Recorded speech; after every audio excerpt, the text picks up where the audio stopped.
What's up tonight, everyone? Welcome, welcome, welcome. Fine Thursday evening to you all. Good to see you, good to see you, good to see ya.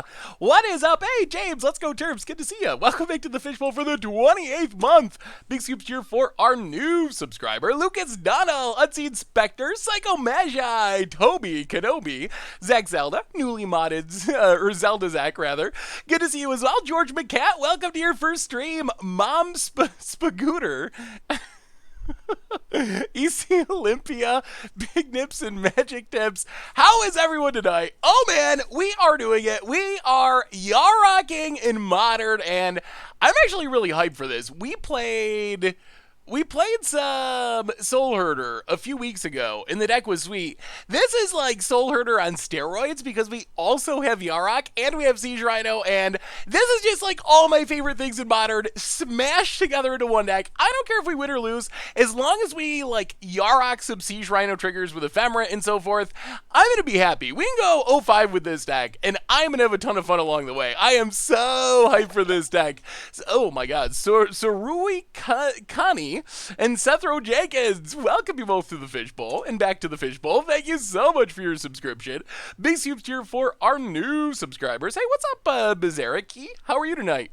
So yeah, that's our plan for tonight. We are going back to the Soulherder well, but with Yarok thrown in, our new Panarboticon, we are going to blink and generate value and draw cards and Siege Rhino and just have all kinds of fun in Modern. Oh man, I am hyped for this one. This is going to be a good one. Where are the Panarboticons? A Panarboticon to everyone.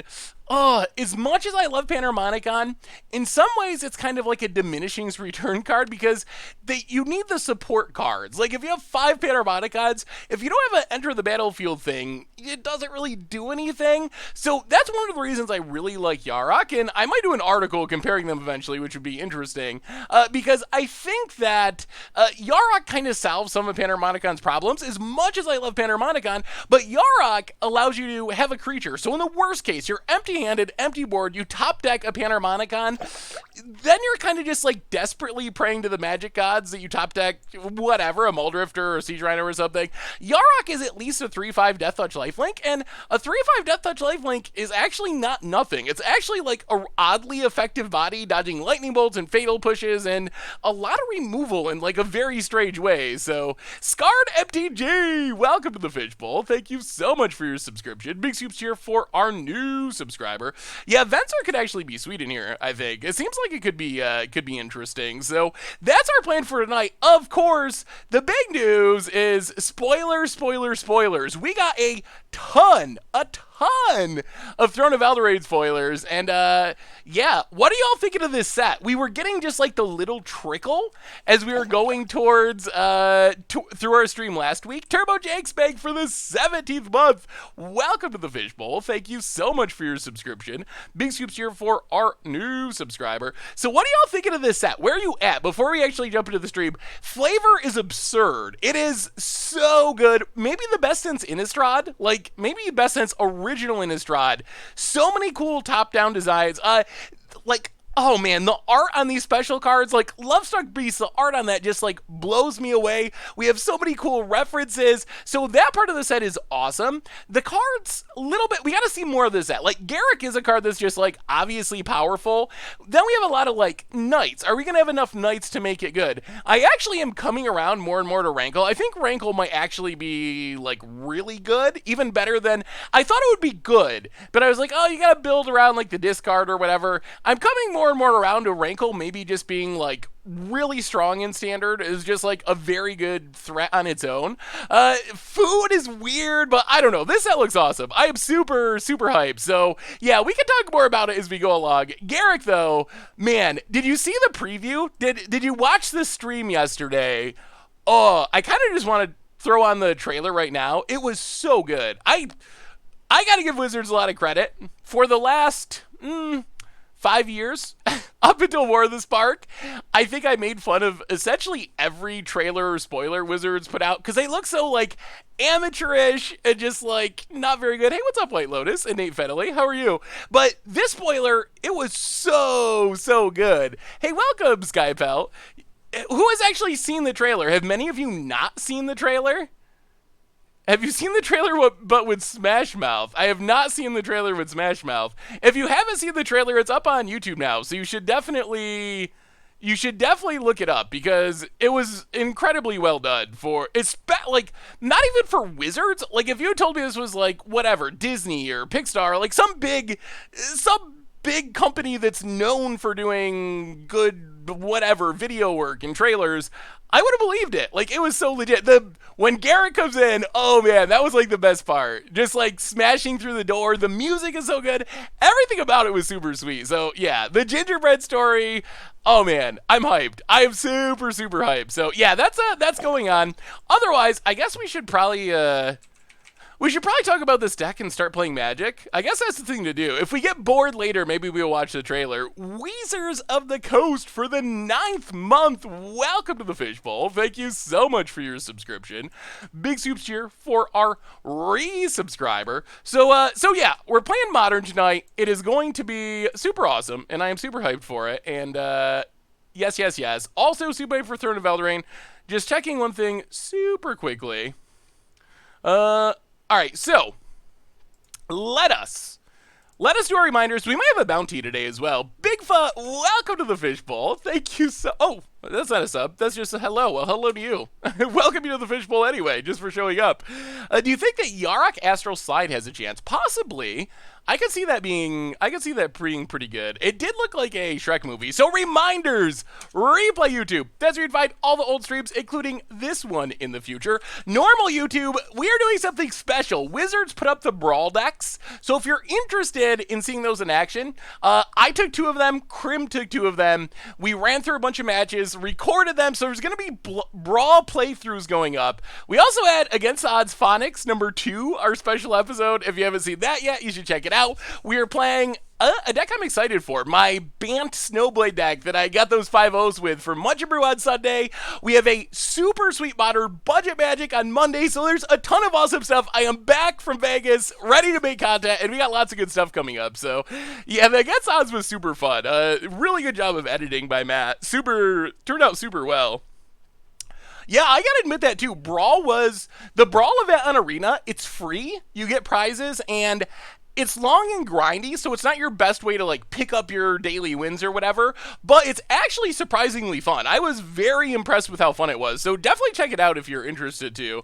Which one of you drew the short straws and played the night? If you were following my Twitter and my constant complaining about nights, I drew the night straw, and oh my goodness.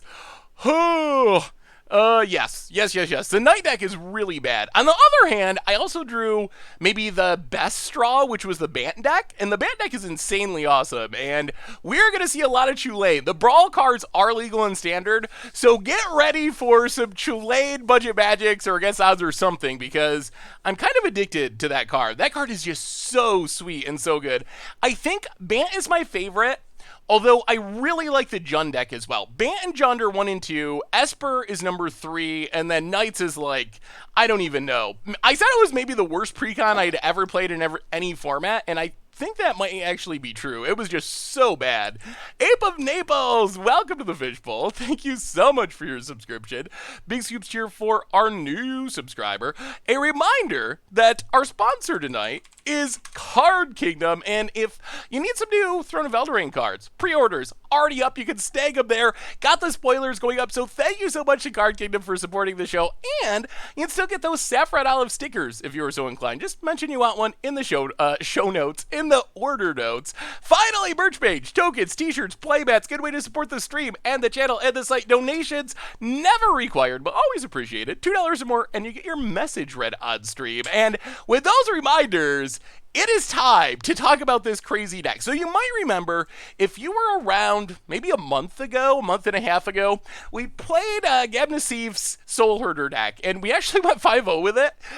So I kind of really like Soulherder already. And then apparently, while I was out in Vegas, Nassif had been working on the deck and added Yaroks to it. And as soon as I saw Yaroks with Soulherder, I immediately knew that's what we were playing tonight. So the plan of this deck, it's really simple. We are looking to generate generate, enter the battlefield value. Soulherder is our blink engine, comes down, blinks something every turn. That lets us do things like reuse Icefang Coatl to draw a card, reuse Coiling Oracle, kind of like the original Risen Reef to draw a card, maybe do some ramping. We now have Siege Rhinos to drain our opponent out of the game, Muldrifter for even more card draw, and with the help of Soulherder and also Ephemerate, just 1 mana double flicker over the course of 2 turns, thanks to Rebound, we can reuse and reuse and reuse these abilities. Then, when we throw Yarok into the mix, good God, that's where it gets crazy. Then, all of a sudden, our Icefang Coatl is drawing us 2 cards. Our Muldrifter is drawing us 4 cards. Our Siege Rhino is draining for 6. Maybe we Ephemerate it, and then we're draining for 12. And then Ephemerate's coming back at our upkeep to drain for 6 more. That's 18 damage with Yarok and Soulherder and Siege Rhino going on and Ephemerate. So that's the plan of the deck. It is as value-y can be.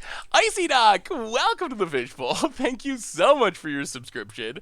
Big soups here for our new subscriber. Otherwise, we are technically 5-color, even though our main deck is mostly 4-color. So we have Birds of Paradise, Astrolabe to fix our mana. Astrolabe, also really sweet with Yarok, just 1 mana draw to. Doesn't get much better than a 1 mana colorless divination. Mana base, mostly just trying to make our spells work. Sideboard, also pretty wild. We have a ton of 1-ofs, a lot of them spicy and working with our plan. So we have a few spells, Path Exile, Celestial Purge, a Dovin's Veto, some Disdainful Strokes, so some interactive spells. Shriekmaw, enter the battlefield creature that blows up a creature.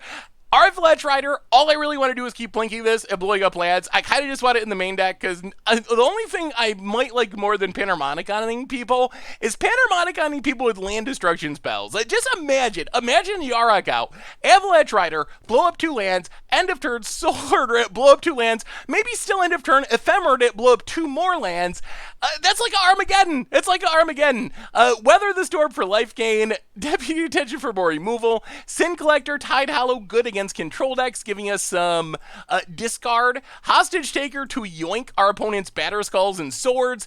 If we're not yoinking the swords, we can also just Knight of Autumn to kill them, blow up the Stoneforge targets. Good Swiss Army Knight, a little bit of everything. And that's basically the deck. Yarok Soulherder, value to the max, and I'm hyped. I'm hyped to try this deck out. I really am. For a modern event, should I borrow Jund or play Sultai Wreck? I like Sultai Wreck. I mean, I think Jund is a pretty good deck, although Richard was just saying he doesn't like Jund right now, and when Richard doesn't like Jund, that's usually a bad sign for Jund, because Richard is like the biggest Jund supporter in the world. Yes, please no Force of Vigors or Torpor Orbs. I mean, we do have the Force of Negation, so we can technically deal with them on the stack. Acidic Slime, I do really like Acidic Slime. Definitely could play it in the deck. It would work in this deck. Is Astrolabe the new Cataxian Probe? That's actually a good question. Sort of. It is seeing very heavily played. Is this your build of the deck?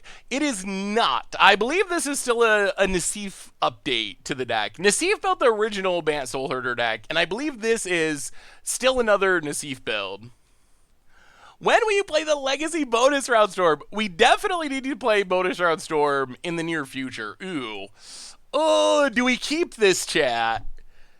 Double Ephemerate is so good if we draw anything with an Enter the Battlefield trigger. It's, like, insane. Even just, like, a Coiling Oracle, and suddenly we will go off. On the other hand, this hand does almost absolutely nothing.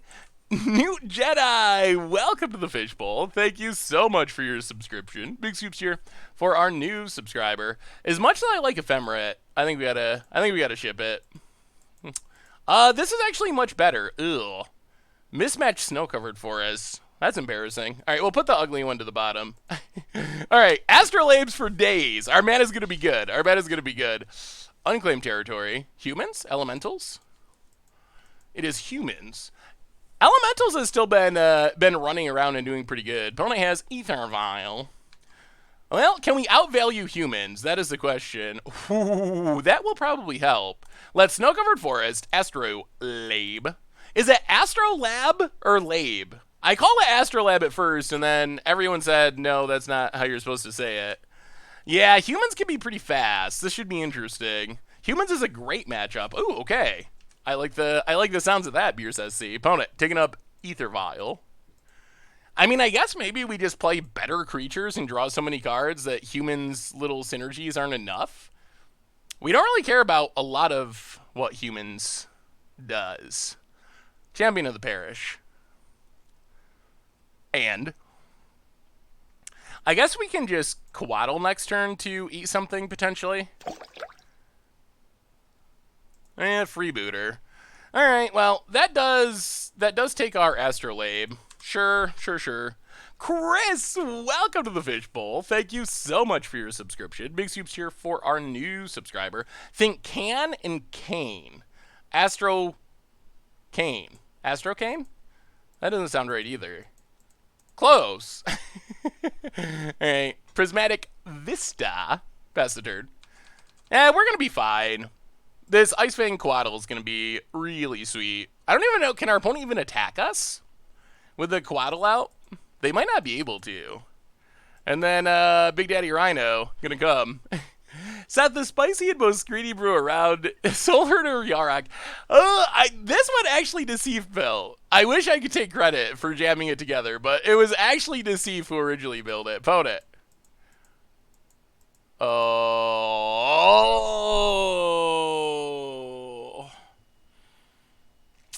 Oh, that was a punt. All right. Yeah, that was bad. I guess we definitely should have played it in response. Meddling Mage. Yeah, we should have just ran it out in response. There's not much downside, I guess, to running it out in response to the activation. Although then they can like Reflector Mage it or whatever. Thalia, sure. Well, now we might just be dead. Our opponent's just going off. And we're taking a huge hit of damage. Opponent. Astrolabe? Really? Labe? Opponent gets in for $1.5 billion. Sure. Down to 14. We untap. Well, that's Coiling Oracle. Got nothing else going on. I don't know if this Rhino's going to be fast enough. Ephemerate. Would be good if our opponent didn't have a Thalia. Yeah, I think we're just dying here. We're taking so much damage. Ugh. Yeah, not running out that Ice Fang Coatl might kill us. Opponent. Vials, 3-drop. Alright.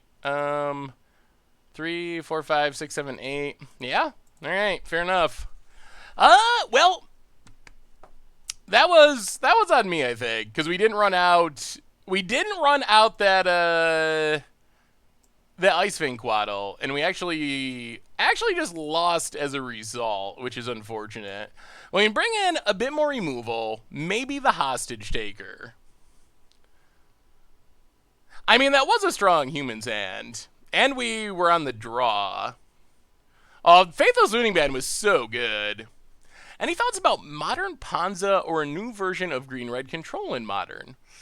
I mean, with Tron being on the rise, Tron is it's definitely top tier, and it might be like the literal #1 deck at the moment. So, with Tron being as good as it is, I can see we're just going to go down Force Negations, keep the rest of our stuff. I can see an argument for Panza-ing.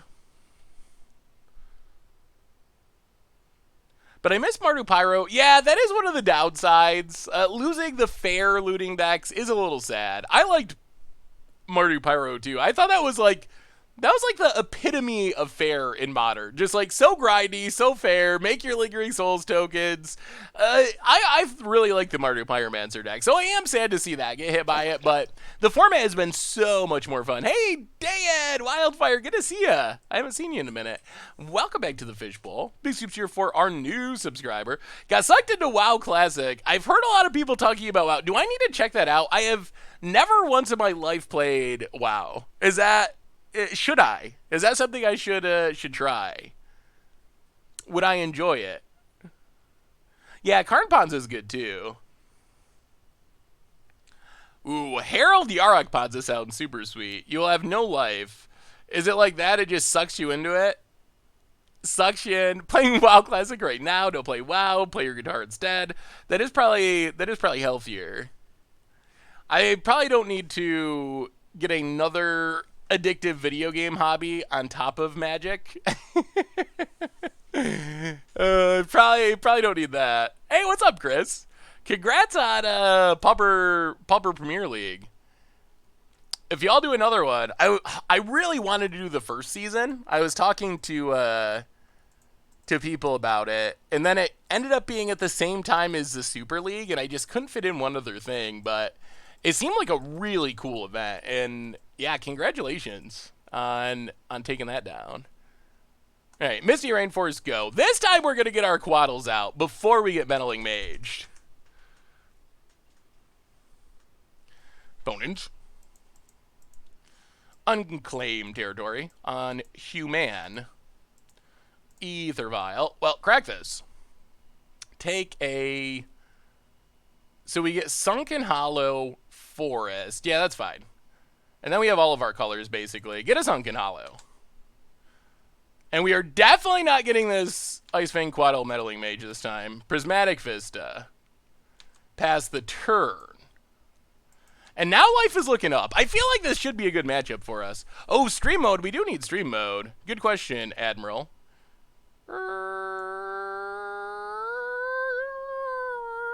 There we go. Nailed it. Put it. Takes a vial. When are we getting Yarok Panderboticon deck? We gotta do 8 Panderboticon for like against the odds. Just for the fun of it. Wow, opponent's got nothing? Opponent having nothing's good. Let's get a Snow-Covered Forest. Quaddle Part 1. Draw a card. Ooh, okay. That's also good. Snow-Covered Plains. Yeah, let's Coiling Oracle. See if we hit a land. Whew! Okay, Astrolabe. We are kind of going off. And we even have... Oh my god, and Soulherder. Oh! Yes is looking up. Things are looking up. Yeah, I guess we'll get in with Quaddle. I think we're going to leave up Ephemerate rather than running out another Astrolabe here. And then, oh man, Yarok Soulherder on this board is insane. Neo-Nerd, welcome to the Fishbowl. Thank you so much for your subscription. Big soups here for our new subscriber. Thoughts on Savvy Hunter for Standard? So that's, what, a 3/3 for 3. You get a food. Food is, the way it's worded is just so weird. Just like, get a food. Not food token, just get a food. But you get a food when it attacks, and then you can sack 2 food to draw a card. I think it's going to depend on if there's a food deck. I don't think it's something that... I don't think a 3/3 for 3 is really playable anymore. On its own. Like, I don't think those stats are just like, okay, I gotta have this in my deck. Like, 10 years ago, a 3/3 for 3 was pretty good in Standard. But at this point, I think the answer is no. But if there's a food deck, then I think it might. All right. Ephemerate Coiling Oracle. Start the value train. We would like to hit a Yarok land if possible. Birds. Okay. Ephemerate returns. We'll blink Coiling Oracle again. Into land. Land, Yarok, Astrolabe. I'll be happy. 1 land. Alright. Well, in that case, let's play it safe and slow. Let's run out Soulherder. And this might just be over. This might be over. Tanos! How was your trip home, Tanos? Good to see ya. Welcome back to the Fishbowl. Big scoops here for our resubscriber. Yes, Zach got the mod treatment. After initially last stream I tried to mod Zach, who I met when we were out in GP Vegas and is a super awesome guy. But anyway, I tried to mod Zach, but I spelled it Z-A-C-K. So I modded some random person, and then I got paranoid that person would actually somehow realize they were a mod and like show up at the stream and like ban everyone or do something else horrible and disruptive. So I finally figured it out and got the right Zach modded. So does Food Chain work with the adventure mechanic? I'm actually not 100% sure if it does. Like, can you cast... You have an adventure card. Let's say you cast it as a creature, the creature dies, you have Rest in Peace. Can you cast that from your graveyard? And then if it dies... Or from the Exile Zone, and then if it dies again, can you again cast it from your Exile Zone? I haven't gotten confirmation on that, but I wasn't sure. Marrow confirmed it? Okay. So it has to be put in your Exile Zone with the Adventure ability to be able to use it. That makes more sense. It seems like it would be very broken if you just had a bunch of cards you could always cast from Exile.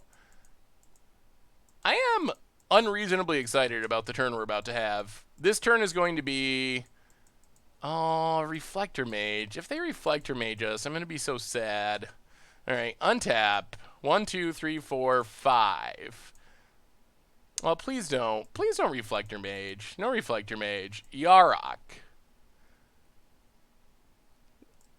The best of the elementals. Come on. No Reflector Mages. No Reflector Mages.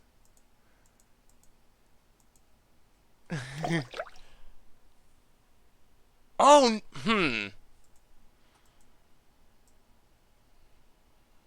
Okay, we're good. We're good. Opponent. Tanos with a gift sub to CVM. Chris Van Meter. 967 gift subs. That is absurd, Tanos. It really is.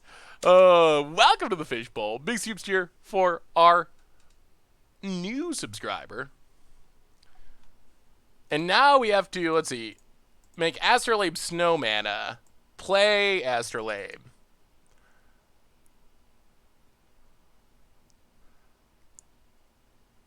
Come on. Come on. No. Yes, draw 2. Oh, we're doing it. We're doing it. Eternal Witness. Hostage Taker. No attacks. End of turn. Do we just get to... Look at what we're doing! Our opponent has nothing. They have nothing, and we have everything. Filthy Rascal! Welcome to the Fishbowl. Ooh, Plague Engineer. Thank you. Wow, there goes our snakes. Thank you for your subscription. Big soups here for our new subscriber. That was actually pretty good against us. Surprisingly effective. Yadman, welcome you to the Fishbowl as well. Big soups here for you. Well, untap birds. Grow our Soulherder. I mean, I think we're still fine, but man, I really wanted to blink that Coiling Oracle, but we got engineered. Mono red in the new standard, I think it's got a chance. I actually think the one spoiler we got, the 3 damage for 3 mana, but has, it's not addendum. Whatever if you pay 3 red mana, it deals 4 damage. Whatever that mechanic is, I still haven't, our snakes are definitely not on a plane. They have been the opposite of on a plane. Speaking of snakes, my sister is trying to went to a party, and the person who was hosting the party apparently really loves reptiles and had a boa constrictor. And now my sister is trying to buy a boa constrictor, and we're all trying to talk her out of buying a boa constrictor because that seems like the least responsible pet that my sister should have. So if you have any good advice on how to talk someone out of buying a boa constrictor, I'm all ears. I know. And my sister loves animals, and I know that eventually she will feel bad and she will decide that she needs to release the boa constrictor into the wild because she's going to feel guilty about having this wild snake as a pet. And then I'm going to have a boa constrictor 10 foot long slithering around upstate New York. It's not going to be good. It's definitely not going to be good. It is a horrible idea. Opponent passes. We draw an island. We can't re-Yarok this turn, sadly. But what can we do?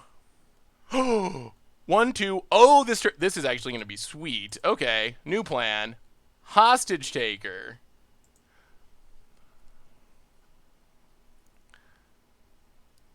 Hostage Taker, Plague Engineer. Put Plague Engineer on human. I like the sounds of that. I like the sounds of that. That's what you get for playing hostage take. Oh no. For playing Plague Engineer and killing our snakes. Does our opponent actually have an answer? Deputy of Detention. To hit our Soulherder. Huh. Well, now I think we have to take... That was a weird choice. Now I think we have to take Deputy of Detention. To get back our Soulherder. Then we can cast Deputy of Detention.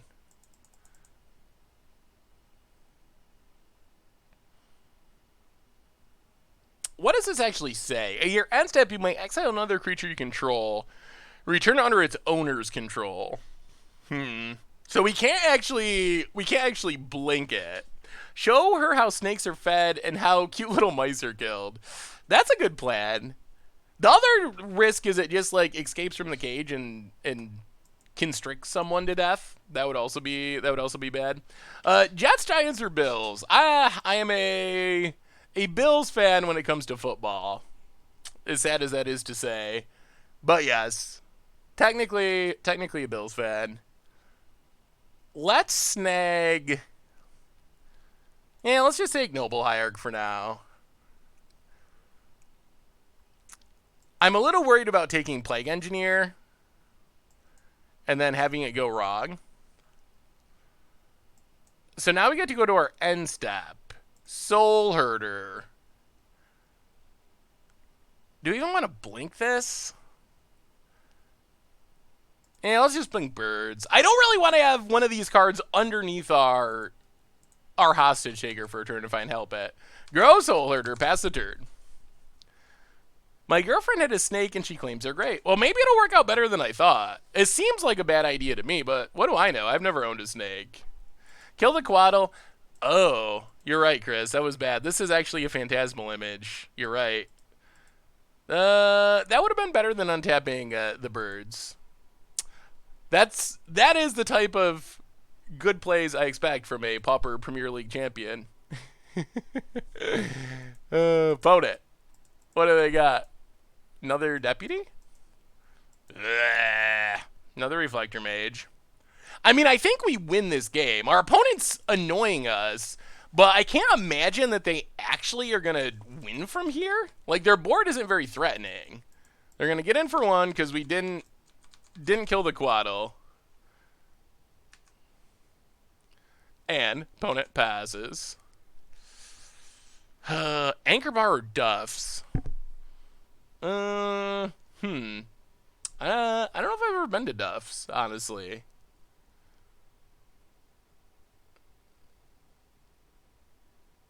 The bots don't... Yeah, the bots get weird sometimes. That's just a bot thing. All right, 1, 2, 3, 4, 5. The Return of Yarok.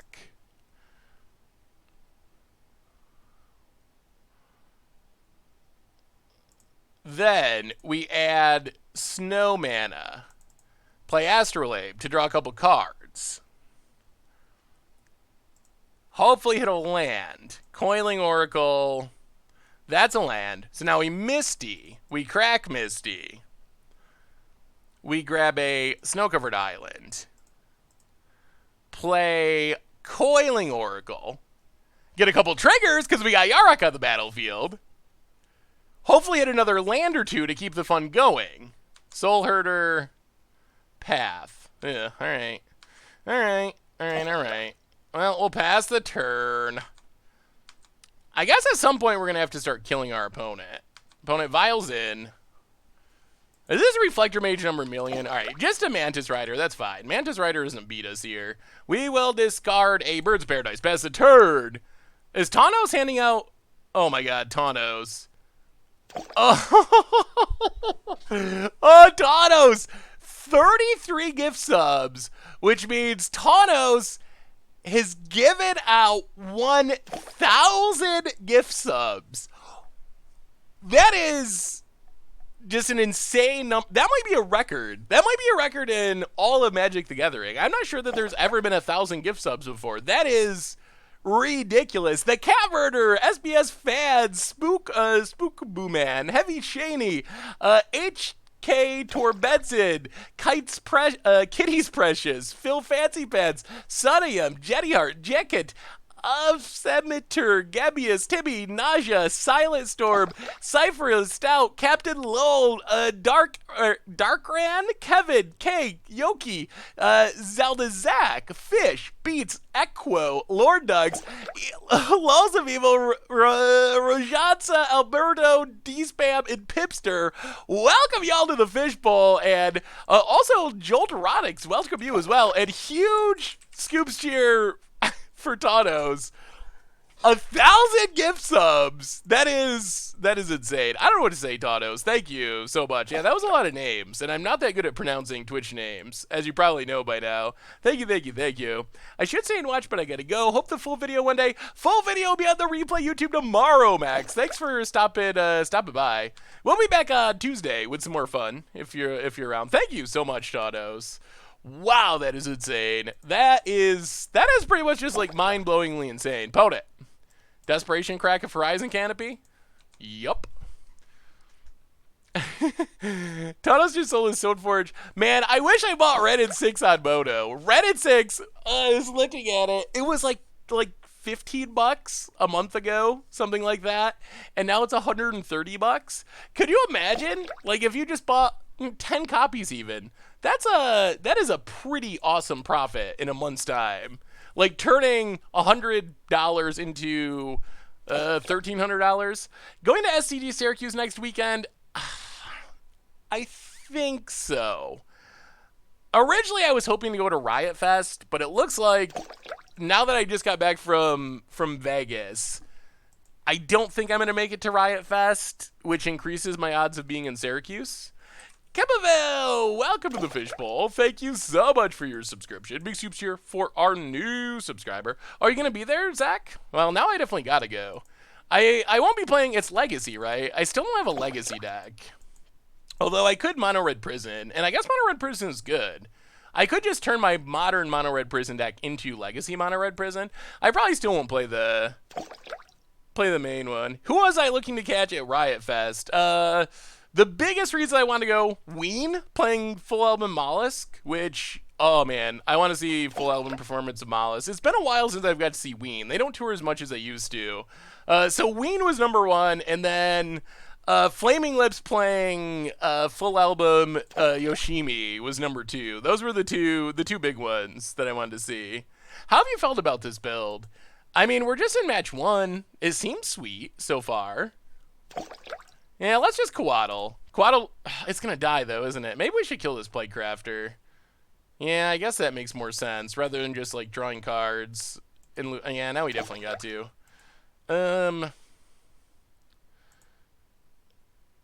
Alright, let's think about this. Path Plague Engineer. Get it out of here. No more Plague Engineer problems. You can get a land, we don't care. Ween in 6. Godweed Satan full album plus log encore was great. Ooh, that does sound super amazing. Oh, also it is September apparently. So if you're a new subscriber, thanks to some promo, you can sub for half off. So if it's something you're interested in, I'm not big on like pushing for subs and stuff. I'm just happy you all hang out and have a good time. But if it is something you've been thinking about, September does cut the sub price in half. So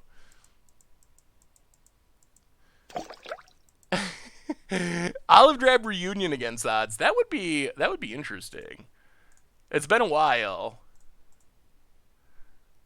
Yeah, let's Soulherder.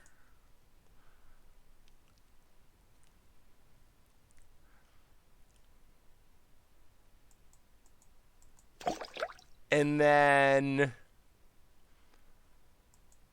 I mean, I think we're winning this. I think we are. Opponent, Vials in. Signing in September. Thanks for signing my friends. Blood Moons. Hope the rest of the weekend was good. It was good. Hopefully it was good for you as well. Ooh. More Plague Engineers. All right. Well, Path, you.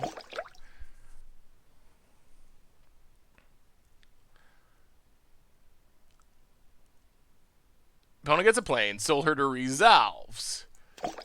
We pass the turn. I don't think we want to attack with Yarok yet. Let's just pass.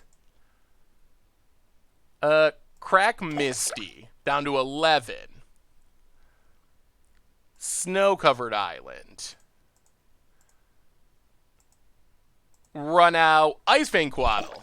Draw a couple cards. Hey, Seth, I hope the kids scumbled to their temptation. I was thinking about my mispronunciations today because of that video, and I still think scumbled to temptation might be the best. Just, if you listen to the video where I initially said scumbled temptation, I said it so confidently. Like, I was so convinced that that is how you say succumb to temptation. Just the most confident scumble you could possibly imagine. And it was very incorrect. Thank you for the cheer, Deathrite Shark Man. Here is some Moto luck, hoping to face some more creature decks, like at the GP since I played John. Been losing to Living End, Titan Shift. Ooh, yeah. I guess it makes sense that Living End is back. Now there's not as much graveyard hate. Isn't that Panglacial Worm? Isn't that what it's called? Is it Pan... How do you say it? It's not Panglacial? I know people think I intentionally mispronounce things sometimes, and some of them are memes that I intentionally mispronounce. Like Salad, obviously. I don't think I knew how to pronounce Zahid correctly, but I was pretty sure it wasn't actually Salad. But Panglacial, I actually really think that was the correct the correct pronunciation. Panglacial. Okay. Glay. I see. I was close. Opponent. Thalia's Lieutenant. Pumping the Dorks. Oh. Another one? Mantis Rider. Alright. Well, opponent's hand is emptied, and we are not dead. So life is good. And we will untap, and we will wrath our opponent's board, and we will win this game. Opponent, getting in with the Flyers. I think we got him. It was not necessarily quick, but we've just drawn 20 more cards than our opponent, which I think is going to win us this game. So, Black with Quaddle dropped to 7. There's been a lack of Seth videos on the YouTube channel. When can I expect more beard-based plays? 5 again. That's because I was away at Magic Fest Vegas, and then I was at vacation in Vegas until last weekend. So, as of now, things are back to normal. There's special videos going up tonight, Brawl videos, and then next week, things are back to normal. We got daily spoilers, there's normal Much Brew Budget Magic against odds, so everything is back to normal now, but yeah. Where's the historic article from Twitter? Can't find it. Oh, no, that's an article I was just writing, an article I was just writing today. It's getting published on Sunday, actually. Oh, this is spicy. This is spicy. This might be the best Shriekmaw. Cash Shriekmaw. This is a Wrath. Shriekmaw. See you later, humans. Shriekmaw. I think we'll kill Mantis Rider. We will kill Reflector Mage. Whoo, so good. So good. You know what? I think we will Ephemerate Shriekmaw. We will kill Reflector Mage. We will kill... Ah! And they are done. That is the power of Yarok. Opponent played all their humans. Look at the difference in cards. Opponent drew 18 cards that game. We drew 37.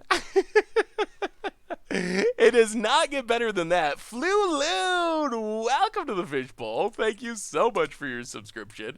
Big scoop cheer for our new subscriber. Ooh, TBD does... I was going through and putting playlists to some series a couple weeks ago. TBD does need one. And we also need more... more episodes of that. Man, this deck's fun. Saw Vince for the first time at the Commander crossover. His beard doesn't even come close. Thank you, T-Easy. I agree. I appreciate the effort Vince puts into his beard, but it's just not there yet. He'll get there. He's a good kid. He'll get there. Also, you might have seen the SCG half of our Commander Clash crossover went up. On the SCG YouTube. The Goldfish half is going up tomorrow, so Keep an eye out for that. Commander Clash returning between season special episodes. Oh, by the way, TBD is official three-letter code of the new Theros set. Ooh. That's kind of a weird set symbol. I love Vince. We get along well. We're just having fun. But I do like picking out his beard. Seth, I love how pure you are. Your mean to Vince character is incredibly unbelievable. It's hard for me to be mean to people. It really is. It's just, that's not my nature in general, to be mean to people. So it's hard to be mean to Vince, even jokingly.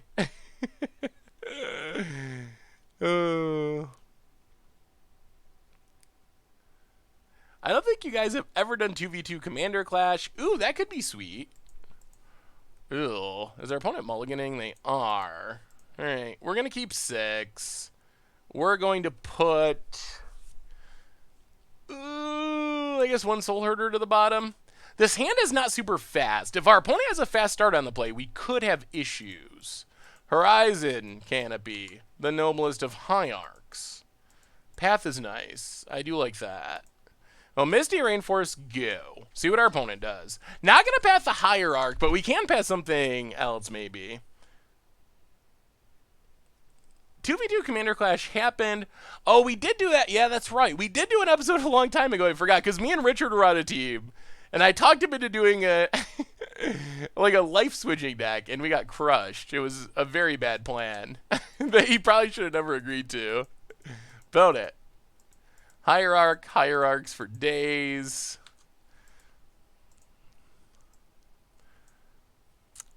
Do we want to path this? Is it even... I guess we don't have to yet. Well, crack this. Take a Temple Garden tapped. Untap. Another path. Well, Breeding Pool tapped. Pass the turn. Play us low, maintain our life total, path the champion. Opponent's only got 3 cards in hand. Bone it. Yeah, I don't know why the bot's not working tonight. Must be a Twitch being goofy thing. So we got Yarok returning in Eldraine. Then we're going to Theros. That was the other big news, is we got all the set announcements. So let's rehash this. We're going to Eldraine. Yarok returned for the first time in a while. Next set, we're going to Theros. I presume that's where that Elspeth art that's been floating around is. So Elspeth should be returning for the first time in a while. So that's 1. That's 2. And then we're going to, I guess, Kiora land, apparently. Some big monstery set that even has Kiora in the name. Then apparently the core set... Ooh, Meddling Mage. And then apparently the next core set is going to be a Teferi set, which sounds horrible. I mean, Elspeth's dead, but I'm pretty sure they're going to find a way to bring her back. I don't know why else we'd be going to Theros. No one really dies, except Venser. Apparently Venser really dies. No one else really dies. They come and go, they die, they return. Except Venser, the sweetest of the Planeswalkers. For some reason, we never get Venser. And then we return to Battle of Zendikar. Fetches, they're coming. That's my prediction. I don't have any inside information. That's my speculation. I think it's gonna happen. I think fetches will return to the world of Magic. Oh, that was actually really bad. Okay, missing these land drops isn't great. Not great at all. We can't cast 2 Quaddles. Land number 3 gets us to Deputy and is just so insane, but we'll see. We'll see. Shocks will rotate by then, so we're definitely going to get fetches. And the, like, random...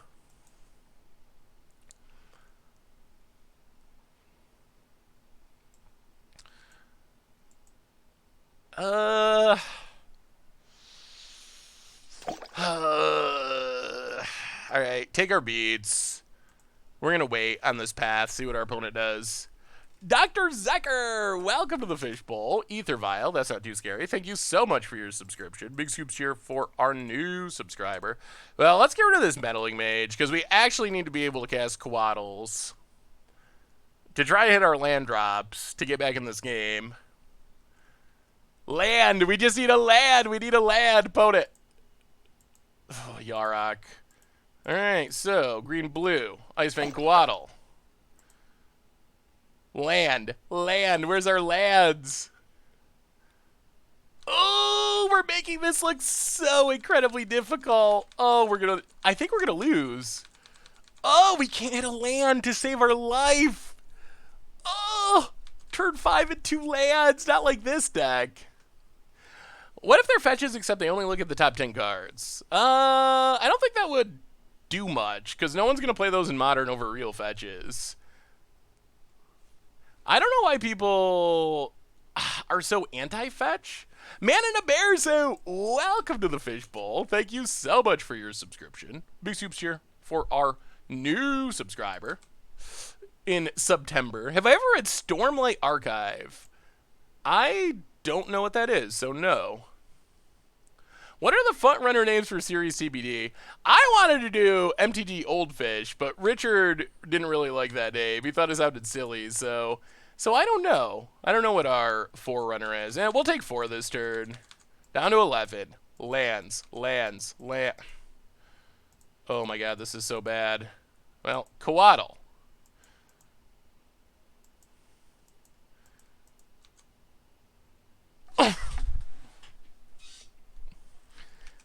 The Magic Gods do not want us to... The Magic Gods do not want us to win this game.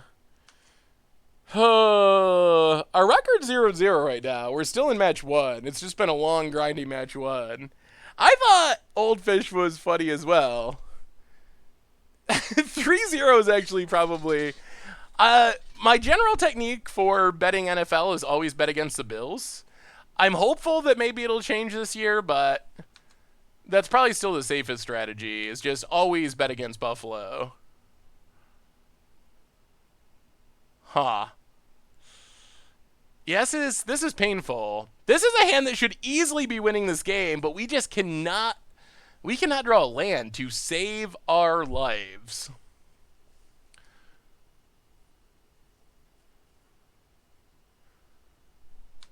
Opponent. More action. Phantasmal Image. Mantis Rider. Yeah, that's a thing. That's a thing. And we are pretty close to dead.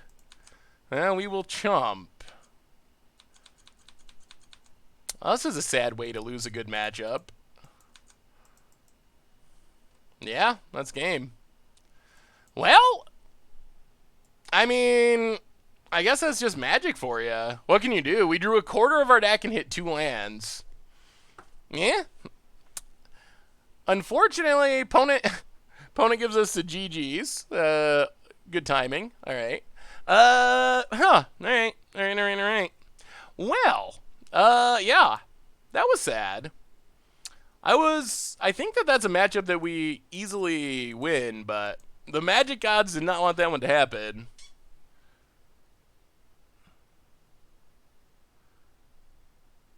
Seth looks at their modern attention and said, "This is in pain," and immediately turns back.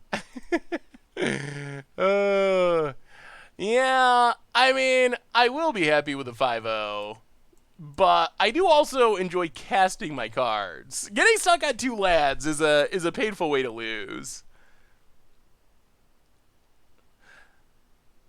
So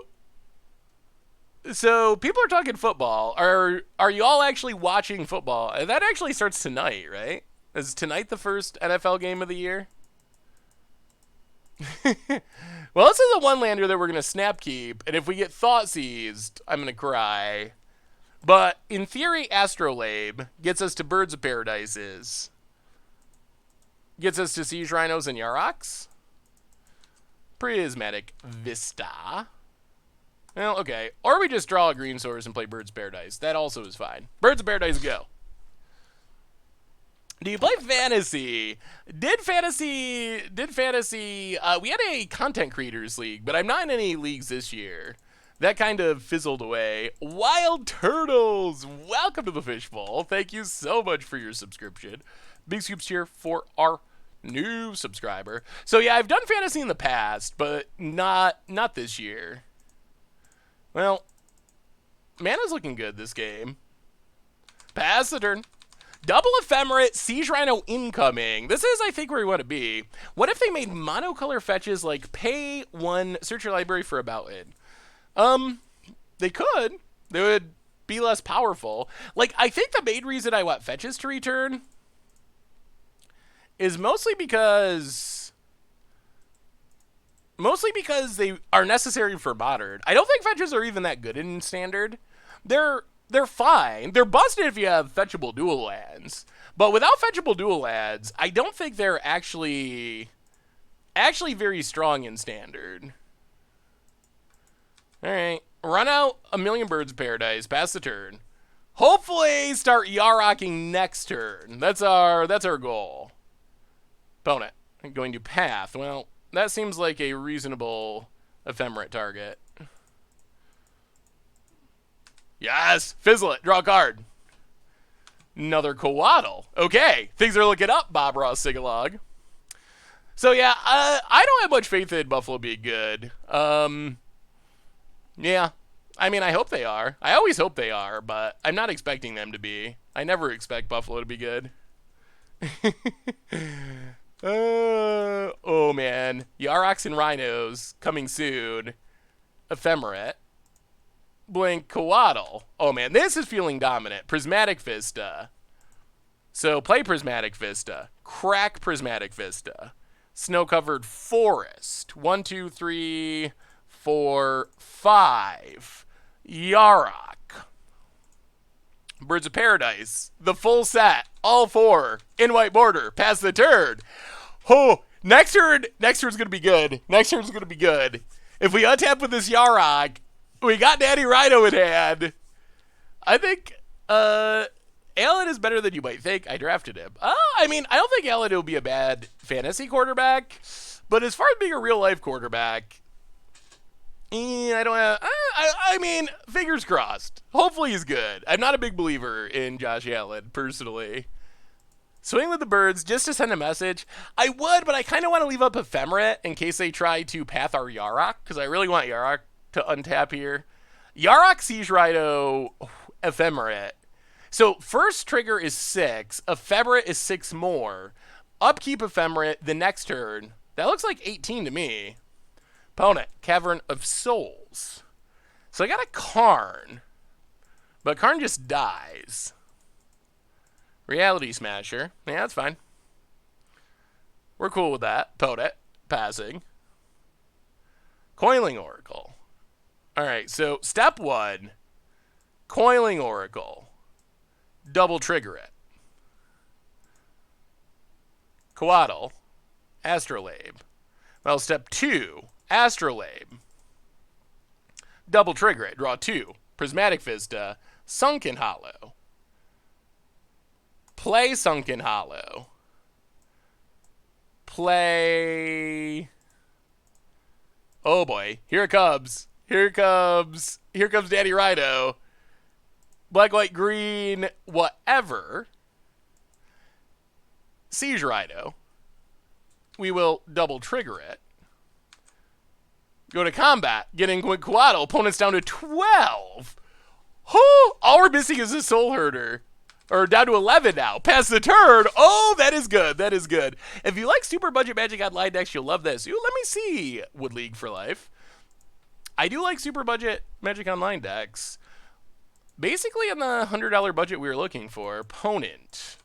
Reality Smasher.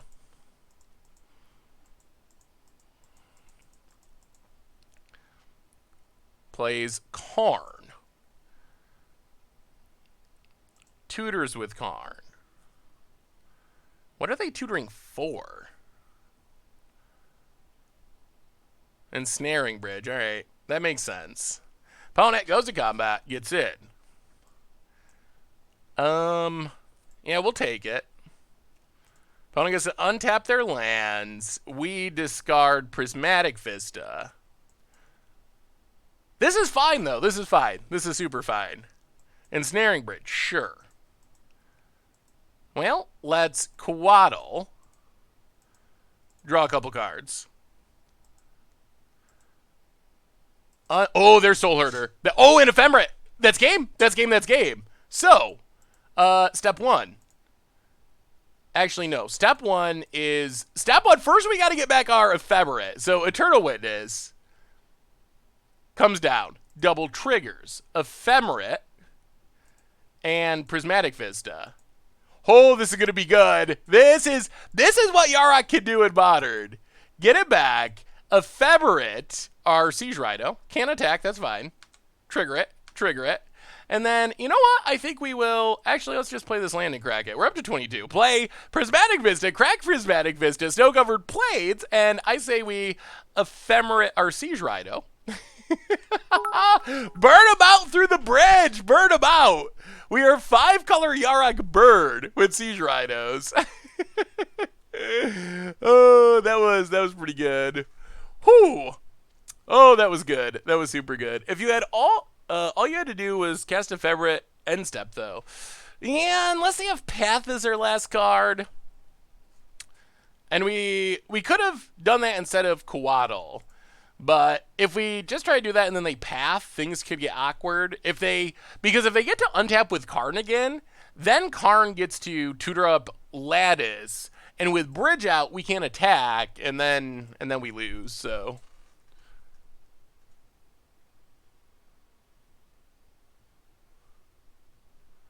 I do enjoy drawing cards. Don't we lose to Path if we do Ephemerate at a turn? Or no? Am I missing something? Like, I think not just lose our Rhino, but like probably lose the game because of the Karn and then Snaring Bridge. We could bring in Avalanche Riders. Shriekmaw seems great. Deputy of Attention's good. How do we deal with the Karn plan? Do we need to bring in like counters to try to fight Karn? I guess Disdainful Stroke would be good if there was no Cavern of Souls.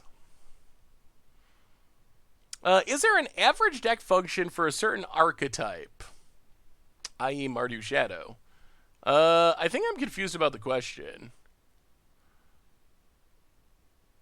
Playing Momir tonight. That mostly just depends on when our league ends. If our league ends by like 8:30, 8:40, then we'll probably get in a game of Momir. If our league goes super long, then we will probably not get to play Momir. So it just mostly depends on how long our league takes. I really want an Avalanche Rider. It's so greedy, but it's kind of hilarious.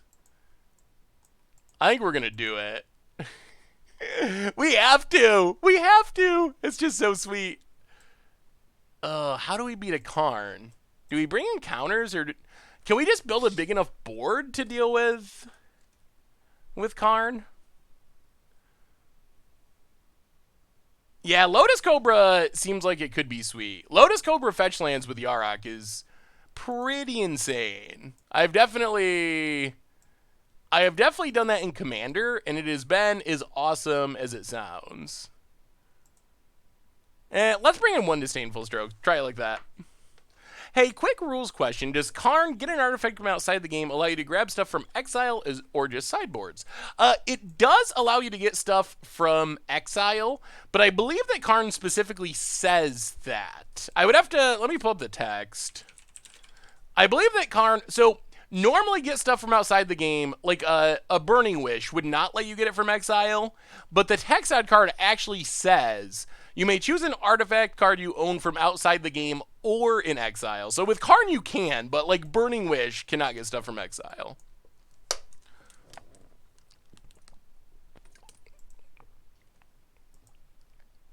No Field of the Dead in this one, although we technically could. I wonder if we could just play, like... I wonder if we could just play Risen Reef and just play Elementals. I got the big water again today. The big water jug. Man, Throne of Eldraine is going to be so sweet. This is, like, one of the best times of the Magic here. The big fall set, rotation. Oh, it is such a good time. You need to read, use, and abuse Hostage Taker. You can take artifacts too, and with Yarok, get to take 2 of their things. Maybe we should have brought it in. Ooh, Snow-Covered Forest is nice. I do like getting down Birds of Paradise here. Birds of Paradise down. Then next turn, hopefully, like, Astrolabe Coatl, then Soulherder Ephemerate.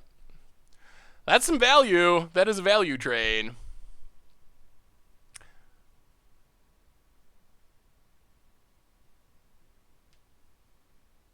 Yeah, what are you thinking about Brawl? I'm actually curious. So, I was of the opinion that Brawl was basically dead. Opponent has Stoneforge Mystic. I was of the opinion that Brawl was basically dead. But then I played some of the decks on Arena, and they were actually really fun. We have our first donation of the night. Ooh, and we draw a Path to Exile. First donation of the night from Icy Doc, $7.77. Hydration important. Hydration is important. I kind of slurred that all together. Almost as important is winning with a Sweet Jank combo deck. Keep it up, Icy Doc. Thank you so much for the donation. Definitely appreciate it. Yeah, have you played the precons? What do you think? I'm curious what you think of them. Also curious, like, what do you think about the format moving forward? Like, is this going to be a real thing? All right, pass the turn. See what our opponent does.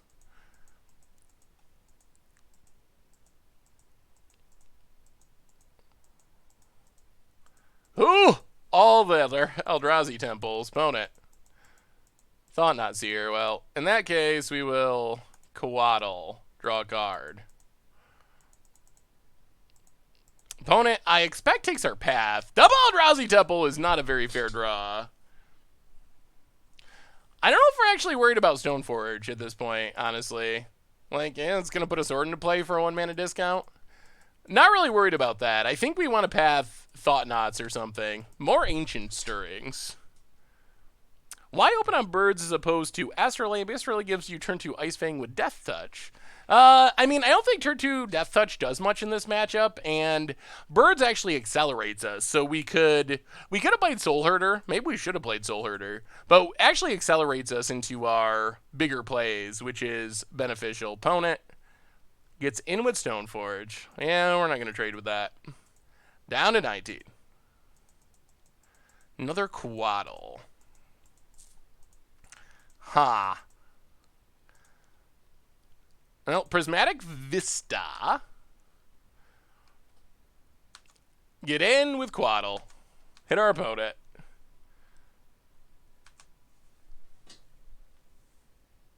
And pass the turn. Thought not tribal. Price of swords are hilariously high. So much for the hype of a deck that, while competitive, it isn't overpowered. That is true. The prices are extremely high at the moment. Alright, so Crack Prismatic Vista. Snow-covered plains.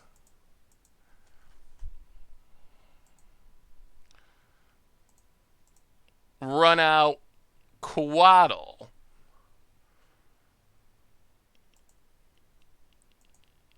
Draw a card.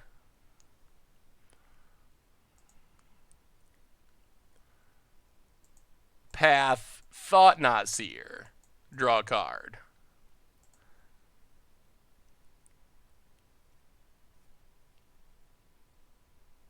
Sword of Fire and Ice is a little bit scary, since we can't block with... Oh! Oh! So close! So close! Oh, okay. Well, now our opponent actually has a hard choice. Do they want their lands, or do they want Deputy Detention God? Good afternoon. After a couple of months now, is your opinion on Karn in Modern change? All right, we do get to Avalanche Rider. I still think the Karn Lattice Lock is probably not a super healthy thing for Modern. Opponent. Passing. Well, Ephemerate. Blink Coatl. Draw a card. Ooh.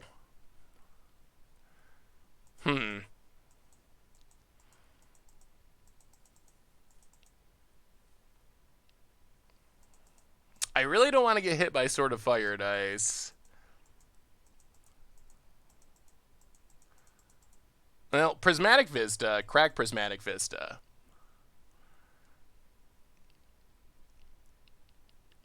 Snow-covered island. Shriekmaw. Thought-Nazir.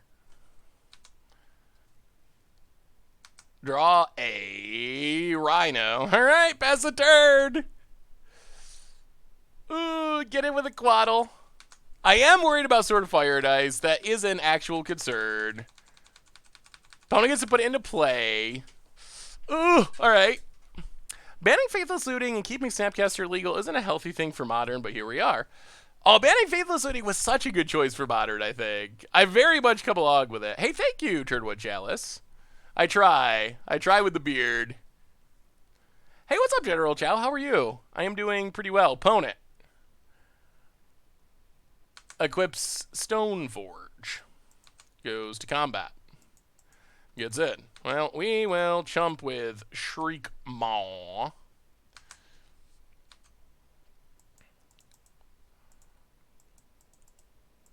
Opponent. Mind Stone. Yup. And, oh, more. Oh, no. They're going to have all the swords. That's not good. Oh, we're going to get sorted. I don't know if I've ever been sorted this badly. Oh, Batterskull. Okay. Okay. Temple Garden. Well. Siege Rido. Drainia. Misty Raid Forest. Get in with the Quaddles. We're fighting the good fight. I don't know if it's enough. We haven't got any Blinking. We haven't got any Yaroks. We're trying, though. Yeah, Siege Rido is a good blocker here. It gets a little worse after... Well, it gets a little worse immediately after our opponent's swords. All right. All right, all right. Horizon Canopy. Combat. Attacks. We are running low. We are running low on ways to block this sword creature. I think we need to bring in Knight of Autumn, apparently. Opponent. Will Ponza switch to Pillage over Stone Rain due to the Storage Flare unbanning? Probably should, yes. Wow. That is all the Stone Forges. Do they have another equipment to get? Oh, protection from everything. Yeah, I think we made a mistake here. I think we needed to bring in our Knight of Autumns, and we didn't. This deck has a lot of ways to... All right. A lot of ways to get equipment. Avalanche Riders. Blow up Eldrazi Temple. Go to combat. Go attacking.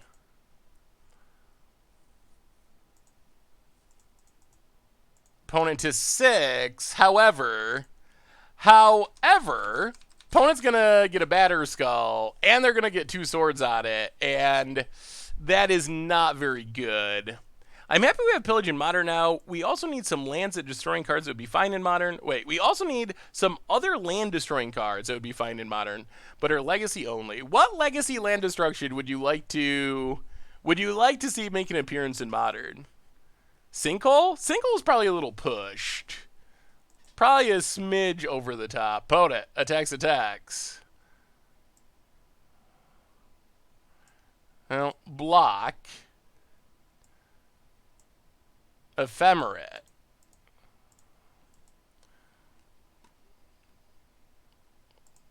Blow up Eldrazi Temple. This fizzles a life gain, but I'm still not sure how this leads to us winning. Wasteland is more pushed than Sinkhole could ever hope to be. That is true. I'm not sure I'd actually want Sinkhole in Modern. Wasteland's a tough one. Man, that is a really tough one. I think I'm gonna say no at this point, but I might be wrong. Kills a Quaddle.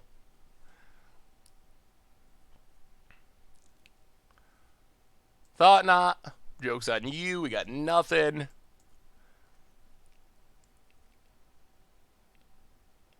Yeah, we sure brought in those Knight of Autumns.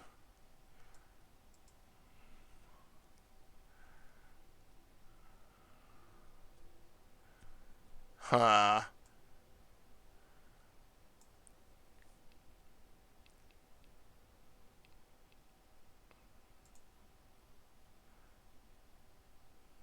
Well, let's ephemerate.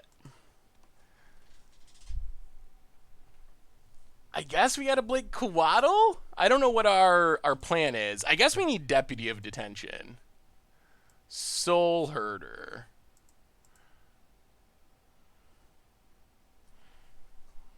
Man, we have this lock too.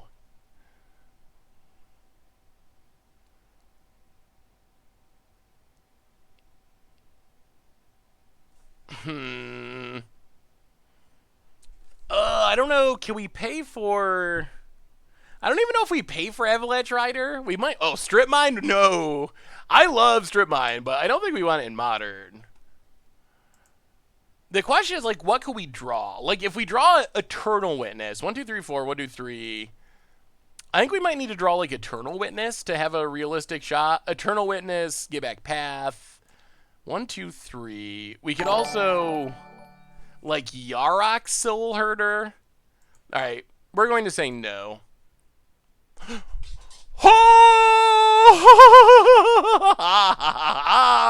And that is why you don't pay. Oh my goodness, that was a draw.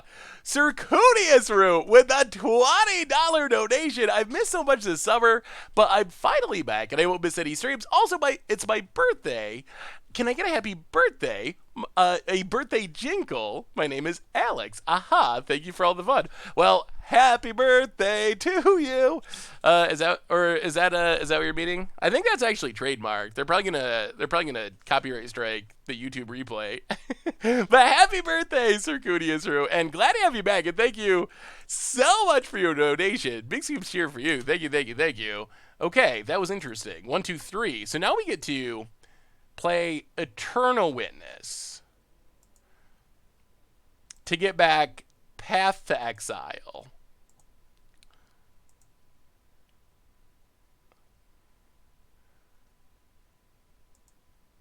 Path to Exile, Thought Not Seer. Draw a card.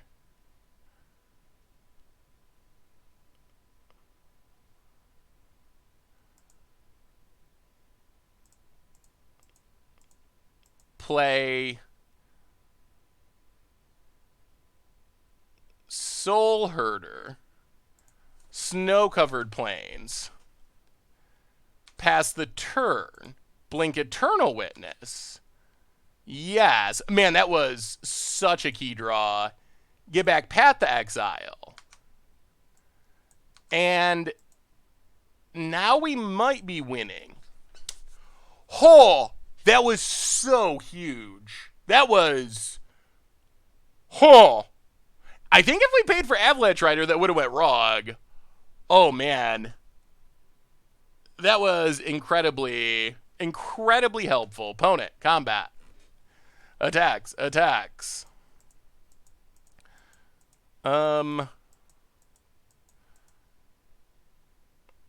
So we can't block this. We still want to get rid of that sword.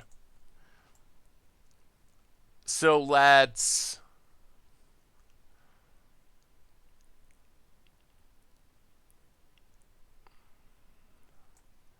yeah, let's just chump block this Stoneforge. Drop to 12.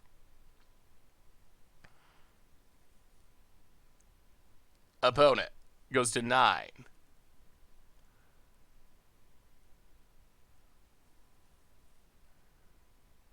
Karn, the great creator. That is a bit of a concern. A little bit of a concern. Oh, did I miss your subscription? I'm so sorry, fantastic sir. Oh, my huge My huge apologies. Fantastic, sir. Welcome to the fishbowl. Love your contest, Seth. Keep up this side note. What would be a good pauper deck for someone new to the format? Well, again, huge apologies, Fanatic, sir, for missing it. Good pauper deck for someone new to the format. What do you play in other formats? I think that's a big question. Almost, if you have a style of play that you like in Standard or Modern or Legacy or whatever format you play, there is basically a pauper version of it. So, opponent gets another Batter Skull? Okay, sure. Passes. We draw Birds of Paradise.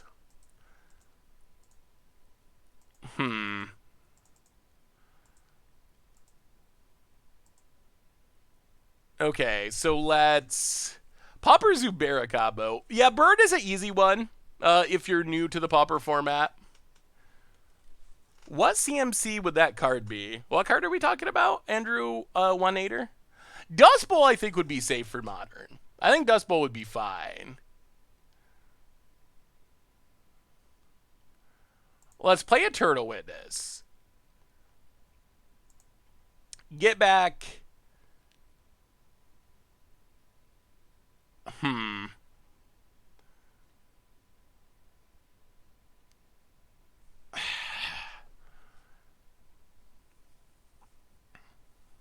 How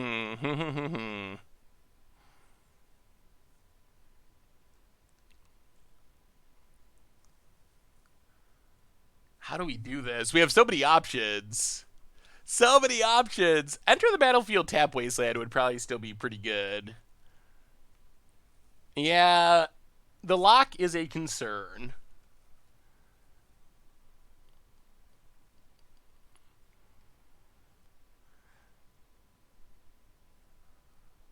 Did I miss something when not playing Path to Exile before like flank double Rhino this turn for lethal?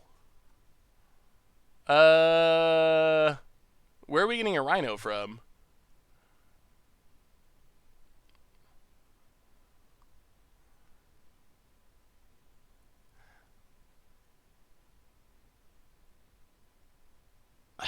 Let's take Shriekmaw. Take Shriekmaw. Get back Shriekmaw. Snow-covered island. Cast Shriekmaw. Kill Swordstone Forge. Go to combat. Hit Karn. So we don't lose to the lock.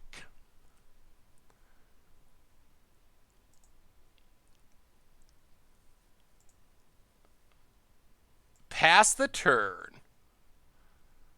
Blink Shriekmaw.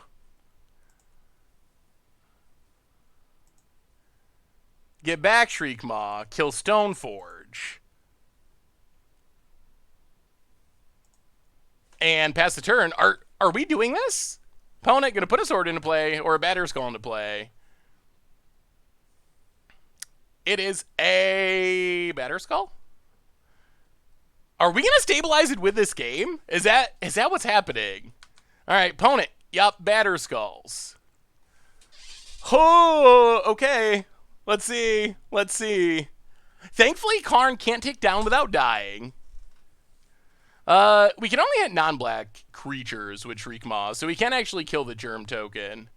Opponent has Reality Smasher. Sure.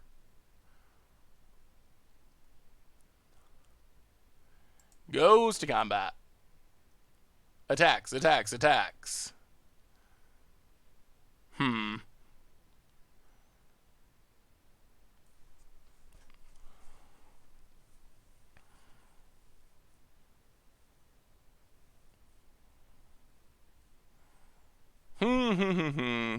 I'm glad to be back, Citadel. All right, so let's Path to Exile. Reality Smasher. Discard birds.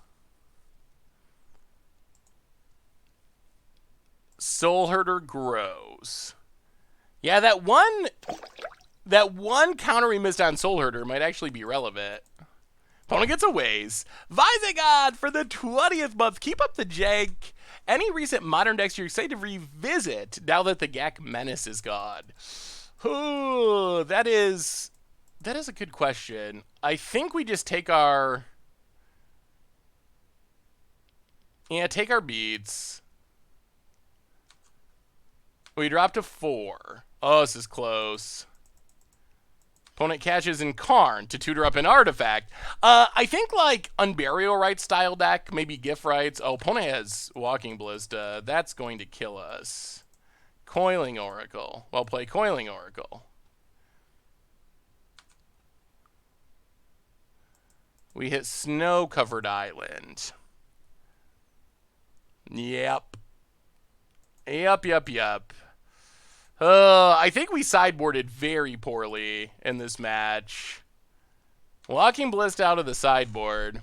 I don't really know what's going on with this deck. This deck is an interesting pile of stuff, but I believe we're just straight up dead now.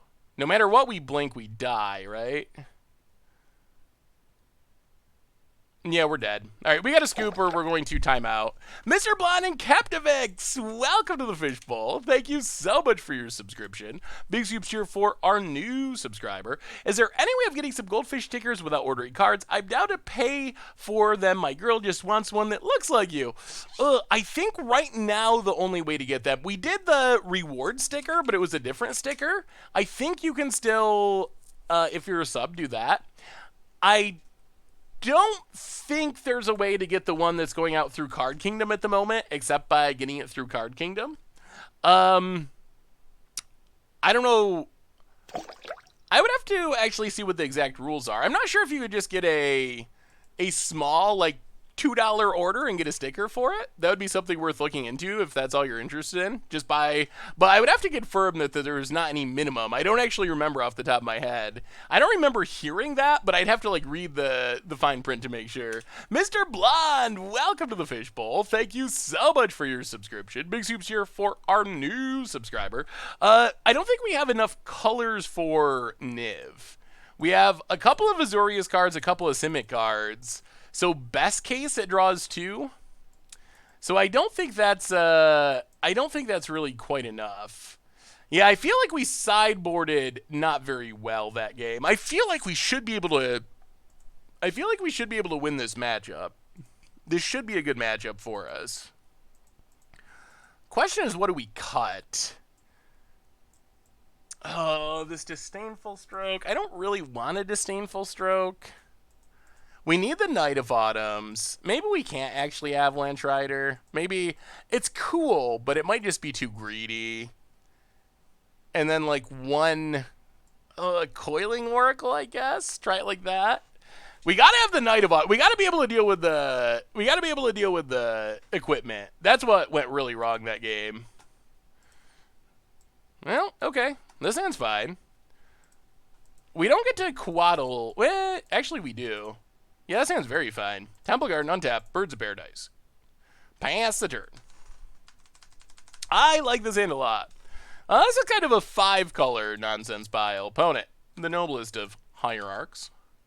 And passes. Well, let's just Snow-Covered Island and Soulherder.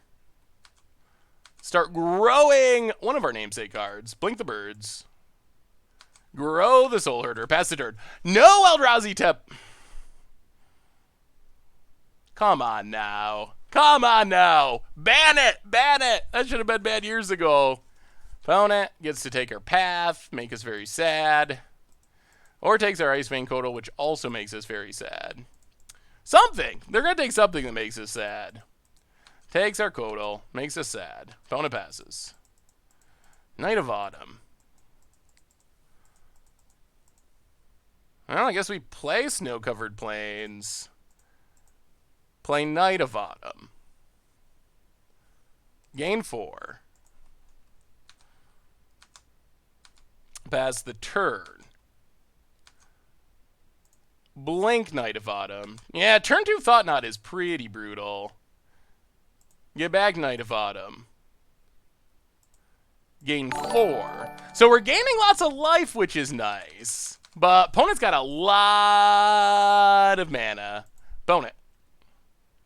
I've always hated Eldrazi Temple. I still think that's just, it's unfair that one tribe gets a Ancient Tomb for free and no one else does. Cheaty Eldrazi. We have a new donation from, oh my goodness, did I miss a donation? Look at my cool deck, you bearded beauty from DH Rolls. Why didn't I hear the sounds? Oh, I don't know. DH Worlds, thank you so much for the donation. Esper Lion Spirit Fae. Ooh, that's cool. I do like Pride of Clouds. That looks really fun. Kind of like a flying ninja mashup. That looks sweet. Thank you for the donation. And Icy Doc with a $4.44 donation. How can OP know what we're doing if we don't know what we're doing? That is a good question. Podit, getting frisky. Well, we will... Path Thought Knot. Grow Soulherder. Draw a card. Ugh, more lands. Sure. Take 5. Come on, deck. Action. Quaddle's not bad. Run out Quaddle. Draw a card. Ooh, that's a draw. Suck it, Hollow. Go to combat. Hit our opponent for a bundle. And I think we might be getting him. Soulherder, blink Quaddle, draw a card. Grow Soulherder up to 5 power. We're just missing our Yarok. That's all we're missing from the dream. Thank you so much for the donations. Hey Seth, hope you're okay. How do you like the pre-con brawls for Arena? I was actually very impressed with them. No, Yarok's in. Never cut Yarok. At least infrequently. So, pre-cons, my opinion was the Bant one is great, the Jund one is very good, the Esper one's okay, and the Mardu one is pretty bad. But in general, I had a lot of fun playing it. I was very impressed. Have you done anything with New Astral Slide yet? We played New Astral Slide basically immediately after it released, but we haven't played it since. Opponent's gonna Reality Smash in. Sure.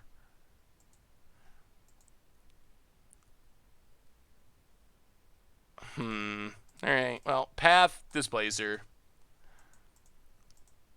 Opponent can reset our Soulherder. Yep. Blinked, returned. Come on! Anything with the enter the battlefield trigger. You could do it. You could do it, Dag. Soulherder grows from the Path. Come on, deck. Come on, deck. What deck do you currently enjoy playing the most? Who? I really like the Bant Snowforge deck. Oh, that is a good one. That is a really good one. Maybe a great one even. I really like the Bant Snowforge deck, or Snowblade deck. It's going to be for Much a Brew on Sunday, so that's one I've really been enjoying, but I also like anything with Yarok in basically any format. Oh man, Shriekmaw, take down Reality Smasher, combat, big attack. Opponent drops to 7, end of turn. Soulherder triggers, blink Shriekmaw. Shriekmaw exiles, comes back into play, takes down the noblest of hierarchs, and we're looking good. Unless our opponent has all his dust, and then I'm going to scream and cry and take off the headset. On the podcast, Richard Messin Jund, but only red-green. I've kind of like to see that list in action. I'm gonna have to get it from Richard. I haven't actually seen the 75 yet. He was talking about it. Yarok is our Panharmonicon. Opponent grabs a card. Karn tutors. I'm assuming it's got to be Bridge, but that's a temporary answer because we had to blink Knight of Autumn.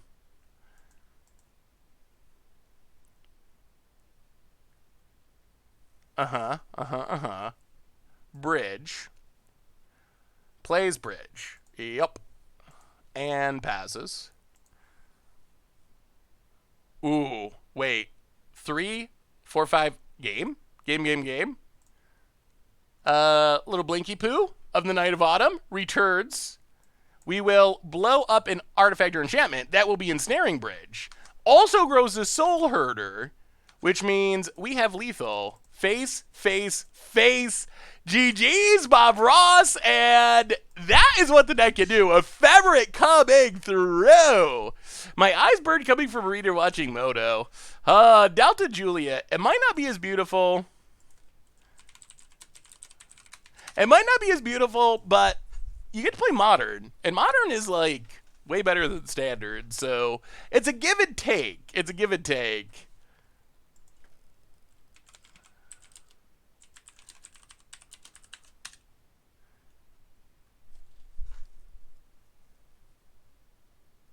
What is the update on Verity Circle? I don't actually have an update on Verity Circle yet. Man, this deck plays some long, grindy games, doesn't it? We're up to 1-1. Oh, I still can't believe we lost to humans in round 1. Up to 1-1, so the 5-0 Dream, or 0-5 Dream is dead. I guess the 5-0 Dream is also dead. Verity Circle, I don't have a updated list. We haven't played it yet. At some point, we're gonna play it.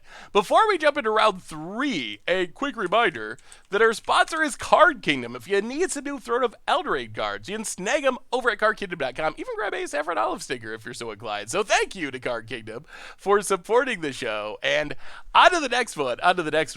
What do you think of Yarok in for Standard? I think Yarok is a very strong planeswalker. It might have been Ari Lax, I think first that I saw made the comparison to Elspeth Sun's Champion, and I think that's a really solid comparison. 6 mana, makes multiple tokens each turn, has a removal negative ability, and then the ultimate buffs all the tokens you make and gives them evasion.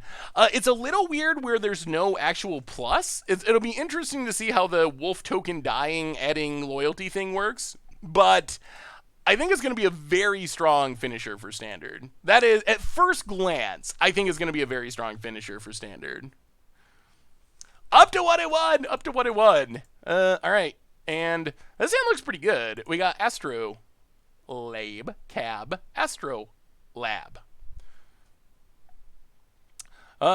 wasn't dead. He was just kind of banished for a while.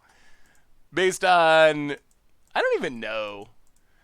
So I've heard there's been a lot of conversation about Yarok. I know the card Triumph of Ferocity or something that kind of has like Yarok pinning down or whatever, choking Liliana. What is the lore behind that? I can't imagine that there would actually be like I don't know, sexual assault type stuff written into the actual canon of Magic?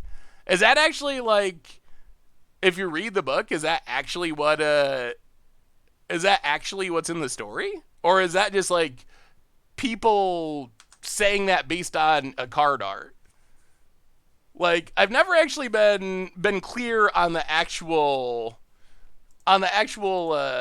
canon and lore of that. He killed Liliana, the one of his beasts, so he... Wait, Liliana killed one of his beasts, so he tried to kill her. Okay. That... I always thought it sounded strange that in a game that's... I mean, it's played by a lot of older people, but also played by a lot of kids, that there would be actual, like, sexual assault written into one of the novels or something. That seemed a little bit strange. So that's... Okay, so they got a fight... Yarok tried to kill Liliana. Liliana cursed Yarok. Okay, that makes sense. Yes, upcoming sets, we are going back to Theros, which, what is your hype level for Theros? We haven't really talked about this. Did you like Theros the first time around? Theros for me, honestly, I'm kind of meh on Theros. I think out of sets in the last, like, 5 years or whatever, I don't think Theros is bad, but for me, it's kind of more in, like, the Ixalan range, where it's kind of, I don't know, meh, whatever, it's fine. But I don't really like Heroic. I don't really like that mechanic. I don't know. I don't think I'm as hyped for Theros as most people are. I'm not, like, disappointed that we're going to Theros or something, but I'm not nearly as hyped as a lot of people are about Theros. Then the Kiora plane is going to be very interesting. The rumors that I started with Theros are very much unfounded. Chaz! I haven't seen Chaz in forever. Hopefully Chaz is doing well. I kind of miss Chaz. Chaz, original podcast co-host back in the old days, but has not been around in a while. And I haven't talked to him in a while. I should probably reach out to him and see what's going on. Let's see. We will take... So we have green, blue, black. Yeah, green, blue, black, white. That works. So we'll take Sunken Hollow. Untap. Prismatic Vista. Crack Prismatic Vista. Grab a Plains.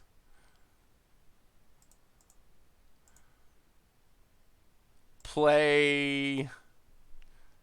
Man, do we just Muldrifter? We could evoke Muldrifter. Yeah, let's just evoke a Muldrifter. Draw a couple cards. We can get it back with Eternal Witness eventually. So, draw a couple cards. Divination. Ew, no lands. Well, that's fine. Pass the turn. These Force of Negations will hopefully be helpful in protecting us. I hope that in Winter and Zendikar, so we can get some snow-covered ways. Ooh, snow-covered ways would be sweet. Apparently the Eldrazi are gone, which would be good. I think I said something on Twitter how I thought Battle for Zendikar was a disaster, or like mostly a disaster. I don't remember my exact phrasing. Something about it being a disaster. And I think the biggest problem with it was like Rise of the Eldrazi. Like, it felt like a return to Rise of the Eldrazi, not Zendikar. So that was kind of like the... that is part of it. And I think it had a lot of, like, mediocre mechanics. But I think that's kind of why I feel like Battle for Zendikar was a flop, is it... Yeah. It was like, it didn't feel like Zendikar. It felt like if it was Return to Rise of the Eldrazi, then whatever, okay, sure. But it didn't feel like Zendikar. I thought original Zendikar was a cool idea. It probably means we'll get more allies. Thopter Foundry, well, Force of Negation. Ooh, exiling Yarok, I guess. Can't let that resolve.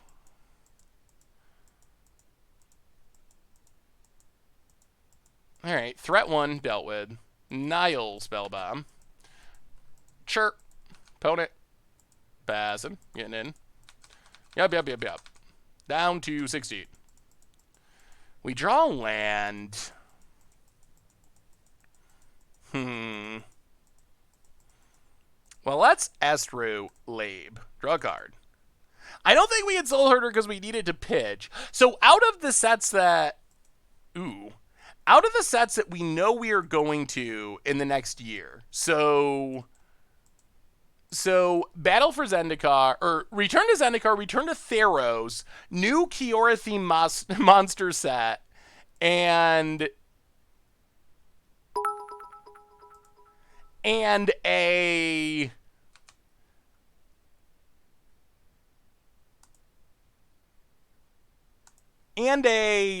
Teferi-themed core set. Which of those sets are you most excited for? Eldraine doesn't count. Isn't it Kiora? Isn't it? No? Is it not Kiora? It's gotta be. It's gotta be, right? Kiora. Or Korea. It's not Kiora. Okay. Whatever. You know what I mean. The monster set. IKEA. Yes, that's what I meant. The monster set IKEA. Korea. The monster set. The monster world. Which of those sets are you most excited for? And what do you think of the idea of having a Teferi set? Like, Chandra flavored core set 2020 was sweet. I don't know about Teferi, though. Maybe people will be less sick of Teferi by the time we get to...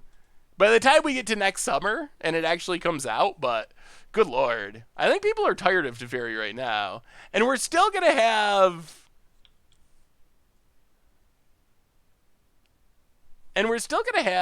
opponent. Passing. And we're still going to have little Teferi in the format, so it's not like it's over forever. Let's take a... Breeding Pool, I say. Breeding Pool tapped. Yarok. Well, step one, Soulherder.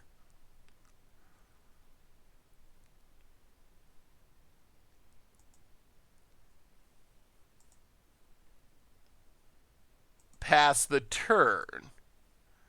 Blink Coiling Oracle.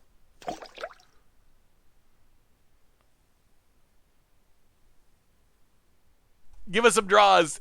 Kira Ashmore for the 30th month. That is insane, Kira. Welcome back to the Fishbowl. 30 months does fly by.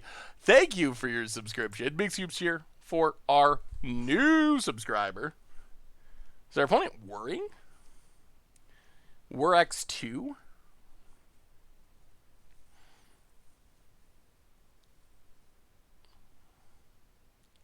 We're X1. What could they possibly be getting here that's a concern?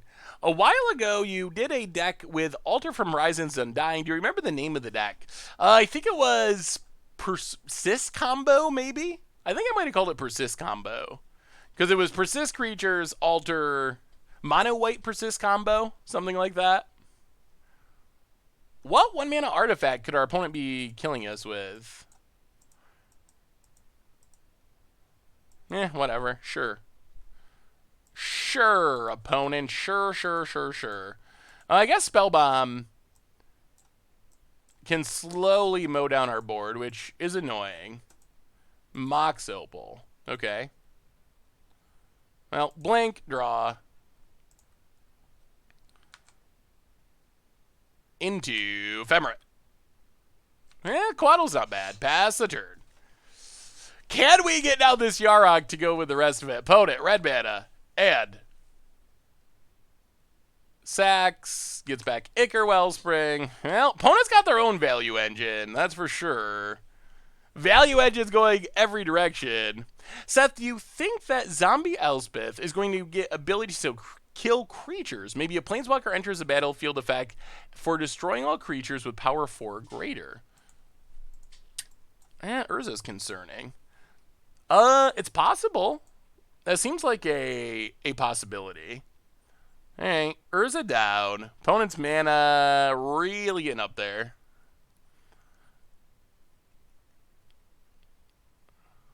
And this Spellbomb means we can't Eternal Witness back our Muldrifter, which I don't really like.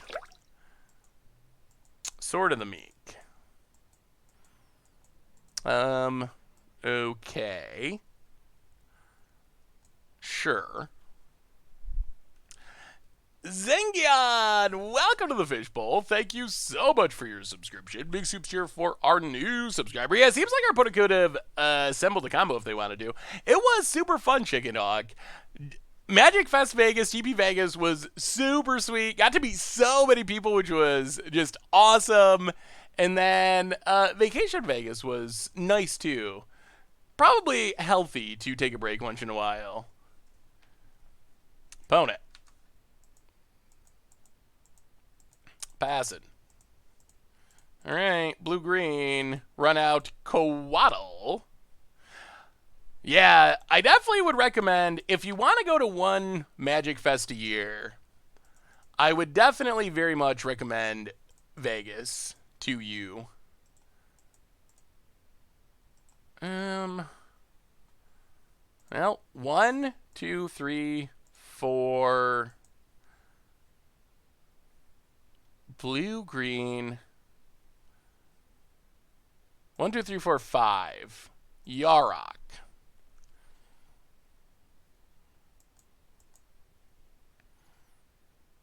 Alright, Yarok has arrived. Yeah, Jay Zoller, you gotta go next year too. I'm gonna keep bugging you to actually go next year. Well, get in with Quaddle. Hit our opponent. I mean, the value's going. Can we stop our opponent from going infinite? End of turn. Soulherder, blink Oracle. Comes back. Soulherder grows. 2 triggers. We need a blue card or a land. That works. Crack Flooded Strand. Snow-covered island. Next trigger. Coatl, sure. Alright, pass the turn, blue card and a land. Seth, when rotation comes around and the new set comes out next month, what colors do you think are going to be best? Oh, good God. No idea. I don't think we can even speculate without knowing more of what's in Throne of Eldraine. Out of the colors that are surviving rotation, I think Bant and Esper have the most like obvious cards that are remaining in the format. Tony Z Max, happy Thursday to you on the 1 year resub. Big soups here for our new subscriber. I'm actually not sure if I can fly next year as I don't have one of those new driver's licenses. Ooh, yeah, I have to get the enhanced license thing or two apparently. Kind of a crazy law that you have to have that even for traveling within the U.S. Goblin Engineer. Okay. Well, we're not dead, but we're not super alive. Oh, we are dead. Opponent goes infinite. Okay. Well, opponent drew a lot of redundant combo pieces, and we will scoop it up. Sure. Sure. Infinite mana, infinite things, infinite everything. Cast the deck. Blah, blah, blah, blah, blah. Is it? It's $200? Good lord. That is a lot more expensive than I realized. Well, Knight of Autumns, Hostage Takers, Tide Hollow Scullers in, Deputy of Detention in. I think those are our main ways of keeping up with this deck. Opponent drew a lot of combo pieces that game. We stopped 2 of them, and they drew so many. It was hard to actually keep it going. So what do we cut in this matchup? Probably a couple of Eternal Witnesses. We saw main deck Graveyard Hate that was actually pretty good against us. Maybe a couple of Coatls. Our opponent's not really attacking with a creature. They're playing a whole bunch of creatures and winning with an infinite combo. And maybe like a Rhino. Maybe something like that. Not cutting the Yaroks. Yeah, New York tends to be expensive on things. Taxes, etc., etc. Yeah, we could bring in Veto. I don't know if we have enough room. We have the 4 Force Negations. Sculler seems good. More removal for artifacts on the board seems fine. I guess Veto could be good too, but I'm not sure what else we would cut to make it work. That is a concern. I don't think we want to bring in Stoke just to deal with Urza. I can see an argument for Veto, but I don't know what we'd cut other than Yarok, and I don't really want to cut Yarok. When will the Jesus hair comes back? It comes back every now and then. It sneaks in every once in a while. We were talking about like the enhanced license that you have to have, or real ID. Apparently starting like a year from October in New York. I think it's like nationwide, but New York had some like extension or something, so it goes into effect next October. But you have to have it to fly even like within the United States. Turn to Moon for the 21st month, closing in on the 2-year. Welcome back to the Fishbowl. Thank you for your subscription. Big super cheer for our resubscriber. Can you name the 1-drop artifact that untaps permanents when they enter tap? I love how you say it. I assume you're talking about Amulet of Vigor? Amulet. I also enjoy saying Amulet. It's a fun word. Lango. I didn't think about Karn. Do you think our opponent's deck is even playing Karn? Polluter Delta for our opponent. Cracks it. And Arcum's Astrolabe. And Mishra's Bauble.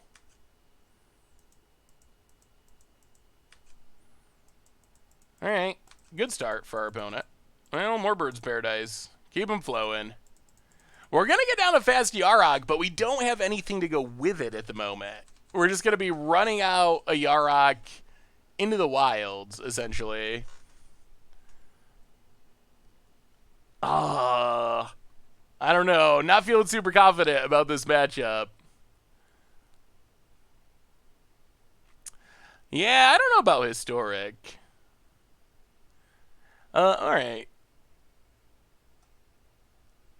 Maybe a somewhat delicate question from Lagia96. But are you a bit scared about the trend we see from Wizards regarding the value of pre-constructed products and how much more expensive it becomes to play the game in both paper, Commander, Master Sets, or Arena, Historic, and such? What are your thoughts? Huh. So, I mean, Historic is its own thing. I was working on an article today that'll be going up Sunday for about Historic. My take on Historic is Wizards doesn't want people to play it really. They got to put it into they have to put it in the client because you got to have something to do with your cards after rotation because they chose not to let you trade or dust your cards. So they got to put it in. But I think that their choices sort of intentionally kind of, I don't know, hamstring the format, so it's going to be hard for it to actually be successful. Yeah, opponent has Thopter Foundry. Alright. Yup. I don't know about the precon thing, though. Like, I don't feel like the value of precons has been too bad. How much do the Brawl decks cost? Does anyone know the actual cost of the Brawl decks? I was surprised that we got like Shocklands in the Brawl decks, for example. But if they're costing like $45, $50, then it's a little bit less appealing. Well, play Prismatic Vista. Yeah, I guess we just gotta pass.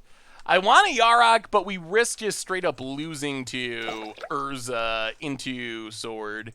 Sam, welcome to the Fishbowl. Thank you so much for your subscription. Big soups here for our new subscriber. Brawl decks including arena codes would be a good idea. I feel like Wizards is starting to really push for profiting off of arena. The official launch is coming. The official launch is coming.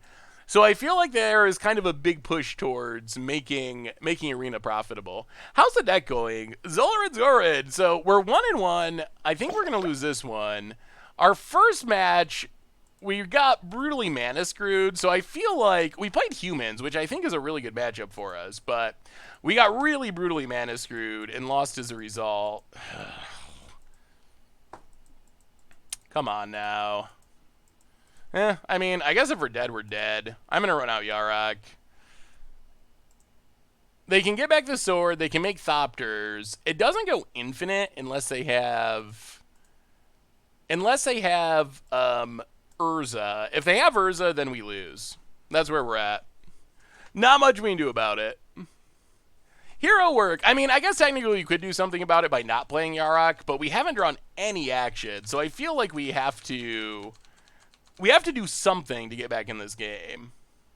Opponent, thinking it over.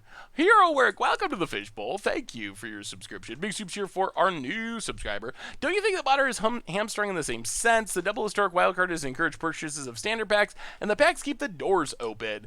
The problem is, in Modern, your cards have real value. Like, if Wizards had built a logical economy in Arena with dusting or trading, then I would be like, okay, it's just like Modern, whatever. They want it to be more expensive. But to not put an economy in the game and to lock every card you get in your collection and make you pay twice as much for historic wild cards, that doesn't feel Modern-y to me. Because I've talked about this before. Like, when I bought my Mono Red Prison deck for Modern, I could justify it because I was like, hey, if I ever am desperate and need the money, I can sell my Chalice of the Voids, my Blood Moons, my Ensnaring Bridges. Like, those cards are going to have value. It doesn't work that way with Arena, unfortunately. So I feel like that's the big difference. I do think that Wizards wants Historic to be expensive. I think it really goes back. I think when we look back on... Oh, no. I think when we look back on the story of Arena, once it is completely written... 1, 2, 3... 1, 2, 3... Man, this draw has not worked out. I think when we look back on the complete story of Arena, the we're going to look back to the choice to not put dusting or trading or use an economy like every other game uses, and that Magic is used in Magic Online and in paper. I think that's going to be something we look back on and say, wow, they really should have made a better choice there. Because I think we see the spiraling effects from that. Like, because they chose to do this really weird economy and lock everything in your collection, then we see the ripple of that effects with the double wildcard thing. Because who wants to spend $40 for a single copy of a mythic rare and know that you can't play it in tournaments consistently? There's ranked play for a month every 3 months or something, and that $40 is gone forever. That means a playset, that's a lot of money.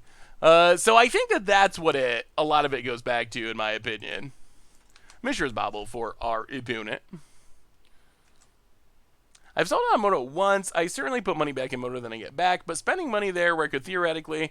Yeah, that was my justification on Moto, too, at one point. I remember the first time I ever really bought into Modern on Magic Online. I bought into Modern with... I think I bought Jund. I mean, I had Modern decks, but I didn't have, like, an expensive Modern deck. And I spent, I don't even know, $1,000 or something, and... Oh, this is so bad. Oh, we have Yarok and 1,000,000 mana, and we can't draw a single enter of the battlefield creature. But I felt comfortable being like, all right, I'm going to put a lot of money into this digital product because I knew I could always trade back out of it. And I'm not saying that I would like it if Arena had trading. I would like that. I'm not saying it has to, though. But I do think, like, some sort of dusting or some way to manage your collection. It still befuddles me why Wizards didn't do that. Especially Wizards, who has run a game with, like, trading and a secondary economy for 25 years. It just kind of, like, blows my mind that they didn't do that. Because I remember when I was reading the first articles about Arena when it was just announced. And the question was like, it wasn't like, will there be some sort of dusting or trading? It was like, how generous? Will it be as generous as Hearthstone when it comes to dusting your cards? Because everyone just assumed like, that's just how these games work and that's how Magic works. So it's still kind of like, boggles my mind that Wizards came up with this weird system that no one else uses instead of doing the obvious thing. Would you rather shave the beard or unban Gak? Oh, don't make me choose. That's not fair. That is not fair. No, no, no. Not fair at all. I can't do either. Having Gak unbanned would ruin Modern. Wow. This has been the saddest draw. Jeez, this is so sad.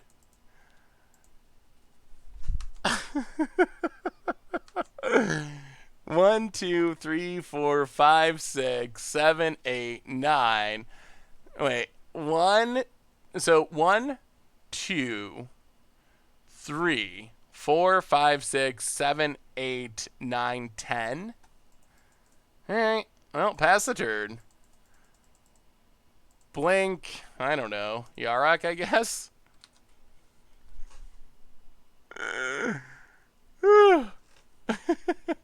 We have so much mana and so many engine pieces, like a single Coiling Oracle or something, and our deck just goes nuts, but we can't find it. Oh no, they have another whir.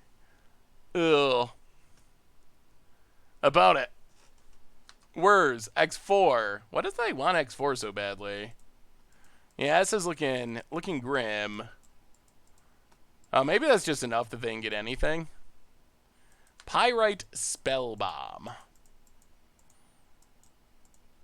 Okay.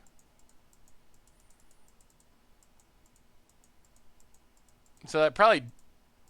So, sack something, get back Ichor Wellspring, draw a card. Sure. Huh. We've had some really weird running with this deck. We lost a match to just not drawing more than 2 lands, and now this one. This is just very strange. Do you think Mill is overpowered? I don't think Mill is overpowered. I mean, Mill is maybe a legit deck in Modern at this point. Like, legit tier 2, 3. But I don't think it's overpowered by any stretch. Well, we're out of cards, opponent. Let it be known. Let it be known we got no cards. And if you got an Urza, we are super dead. Opponent. I don't know if we're going to get an end of turn. We might be dead during this turn. Opponent, up to 7 cards in hand. Oh, this is the saddest Yarok. Mishra's Bobble. I mean, so this is actually a good example when we were talking about Yarok versus Panharmonicon. Imagine how bad Panharmonicon would be in this scenario. At least in this case, Yarok is a 3/5 lifelinker. Panharmonicon is even sadder in these situations. Opponent, going to use their Goblin Engineer. Are we just dead somehow? Ichor Wellspring. Opponent's drawing so many more cards than us because we just haven't hit any card draw stuff. What do you think of Back to the Basics in Modern? Kills our Soulherder. Okay, stuff's getting worse. Draws a card. Hits us. Sure. Opponent has outdrawn us by 16. 16 cards. We have not drawn a single extra card. In a deck that is built to draw extra cards. Do you have any paper decks outside of Mono Red Prison? Couple of like commander decks, but as far as paper Modern decks, I do not. Hey, what's up, Daniel? How are you? No, I think that Yarok is just... I think Yarok is an upgrade on Panharmonicon. I haven't turned my back on it. I just think Wizards printed an even better Panharmonicon. Heading into it, I wasn't sure if Yarok would be better or not, but after playing with Yarok, I'm pretty convinced that it is just better Panharmonicon.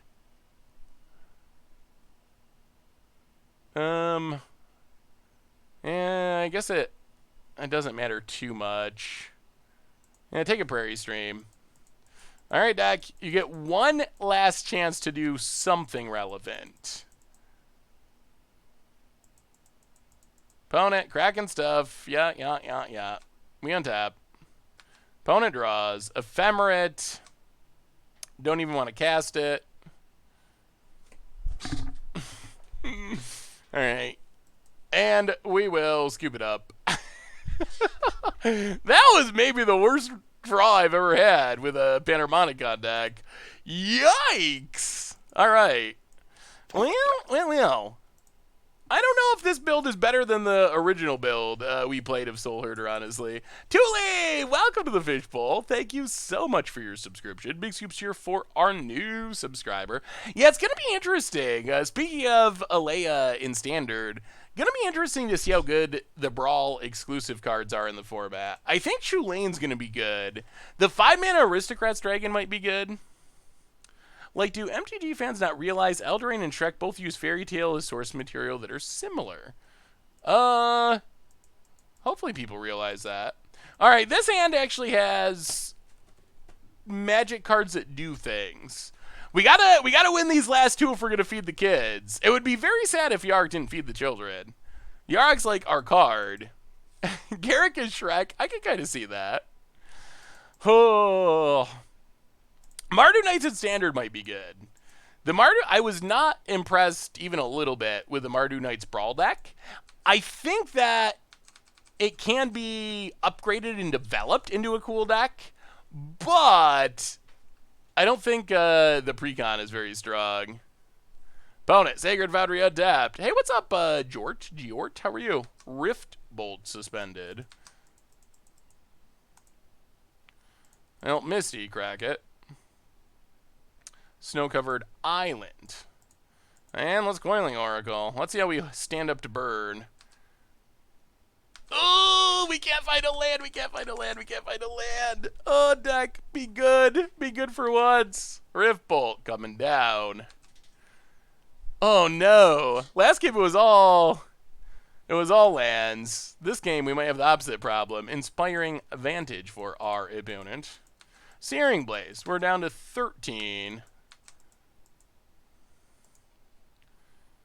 Well, we're going to need some life gain at some point. Eternal Witness. Get back Coiling Oracle. We did hit a land. This is where Yarok could be so much better than Panharmonicon if we live long enough to cast it, which is definitely not a given. Monastery Swift Spear for our opponent. Oh, no. Oh, my God. Oh, no. Burn. Doing well today. That is some good burning. I feel like Mardu deck needs more card draw. It has no card draw and no ramp, which is pretty concerning. Now, Coiling Oracle. Hit a land. Snow-covered swamp. Pass the turn. Yeah, we gotta hope our opponent's on a bunch of lands. That's our only real hope here. Opponent, what do you got? That is a land. Can they burn us out? That's the question. Lava spikes us to 5. Are we just, like, literally dead? Combat. Attacks. Oh, we get to block with Coiling Oracle. And then Ephemerate Coiling Oracle.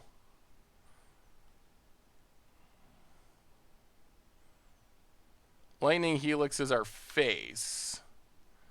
Okay. To 2. We don't have any main deck life gain, right? We hit a path.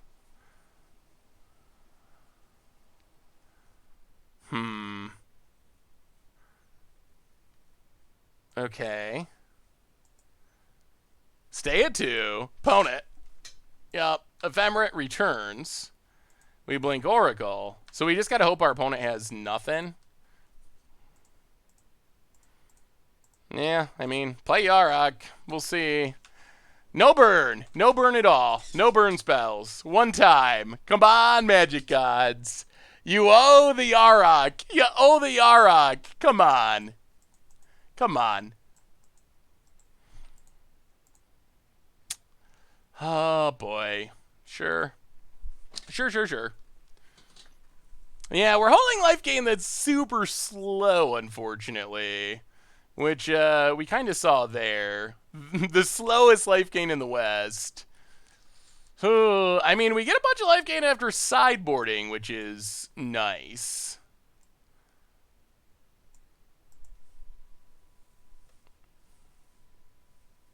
There are over 15 Legendary Knights in the Mardu colors worth playing, so Hero's Podium might be viable. Wait. There's 15 Legendary Knights in the Mardu colors worth playing? Aren't there like 0 Legendary Knights currently in Standard? What Legendary Knights do we have? What are we cutting? Maybe we don't. We have Force and Negations. I'm probably going to have to trim, like, Muldrifter.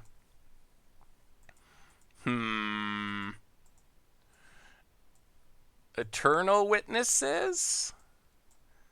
Maybe Deputy of Detention. Yarok. Yarok is slow. Oh, it's just so slow here. Well, all the ones from Dom are rotating, though. Are we talking about Commander?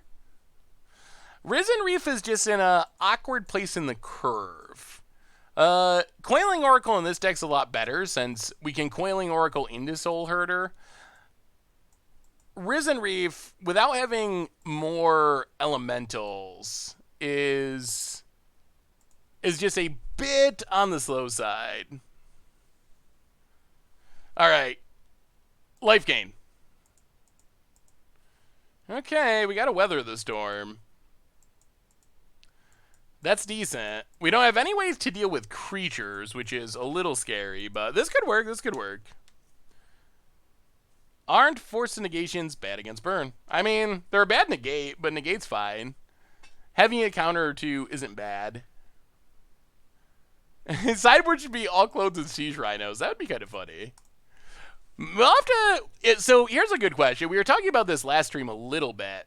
If we are going to revisit an old Against the Odds deck from the earliest days of Against the Odds, what Against the Odds deck would you like to revisit most? Revisiting the Rhino deck would be fun. 34 Rhinos was kind of a classic.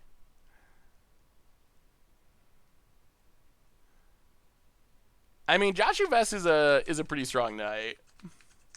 Mono Blue Mill. I think that was actually a Much Brew deck, but so far it has lived in infamy as the...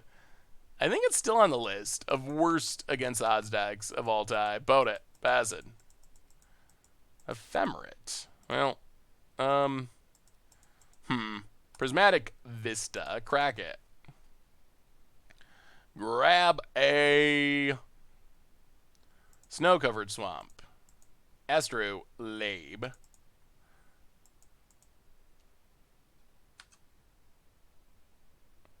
Path. Okay. Pass the turn. Is Yarok Rhino Monocon a choice? That could be a choice. Yarok does work with rhinos pretty well. Opponent, Sacred Foundry, and bolts our face. Untaps. Sacred Foundry, untapped. Goblin Guide. Rift Bolt, opponent. Altar Boy, welcome to the Fishbowl. Thank you so much for your subscription. Big soups here for our new subscriber. Ooh, Icefang Quaddle.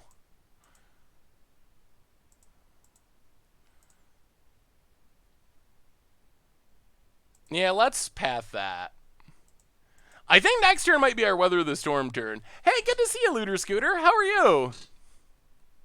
Absent Rights is still my favorite deck all these years. That's what I want to revisit in our new modern format. Thanks to all the graveyard stuff getting banned, I think it might be time. It might be time to be able to play a kind of fair graveyard deck again. Fair-ish. Yeah, pass the turn. Actually, let's just crack this now. Crack this. Snow-Covered Island. Alright. So we can... Opponent's going to Rift Bolt. So that's spell 1. We got to make sure we don't get caught by Skullcrack on our Weather the Storm. That would be bad. So spell 1, Rift Bolt.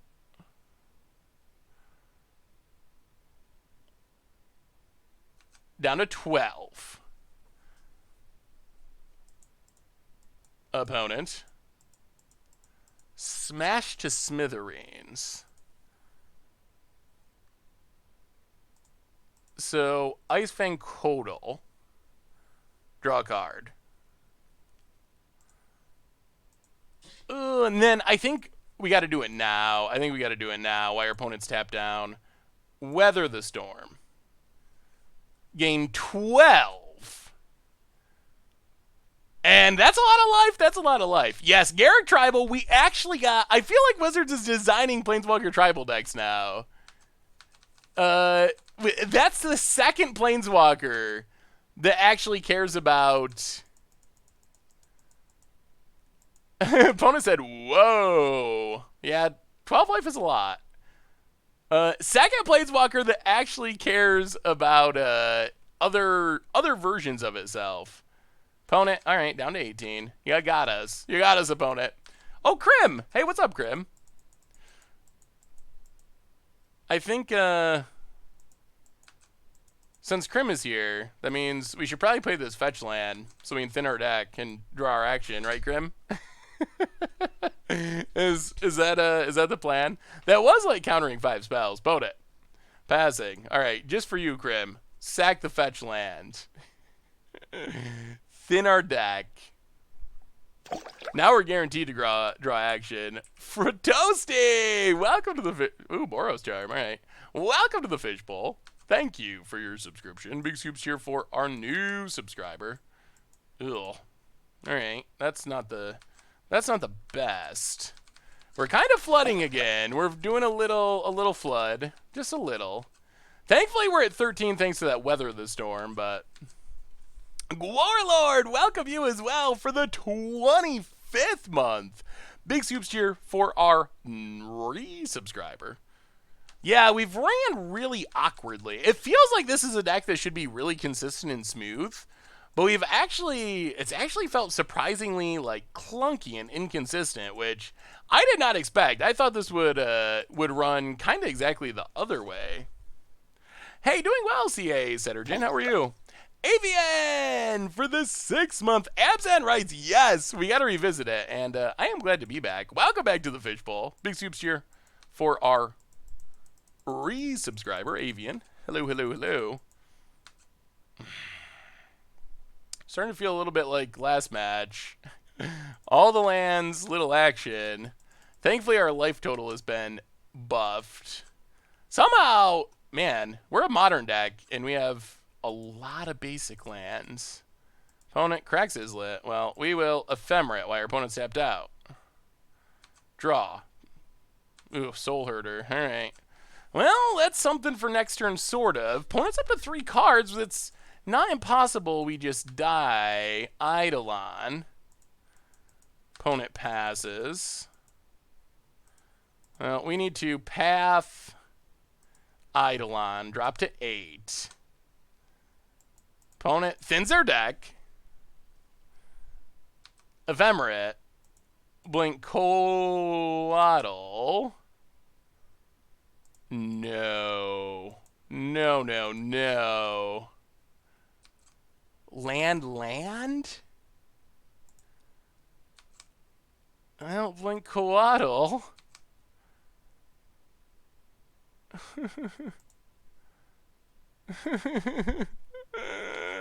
We only have like 22 lands in the deck. Ugh. 1, 2, 3, 4, 5, 6, 7, 8, 9, 10, 11, 12. Eidolon, part 2. That's actually really bad for us. Opponent passes. Coatl. I'm not sure we can cast spells, though. Oh, we're like Eidolon locked. Says not good. Not good, chat. Not good at all. We need some life gain. Well, get in with Coatl. Hit our opponent. Roskafall! Welcome to the Fishbowl. Thank you so much for your subscription. Big soups here for our new subscriber. Yeah, I don't think we actually can cast spells here, else we get Eidolon to death. So blink Coatl, draw a card. Siege Daddy, that would be our best. Oh, Astrolabe. Opponent. Passing. Ephemerate. Add that to the we die if we cast it list. Go attacking. Opponent takes it to 10. Play Misty. Blink Coatl.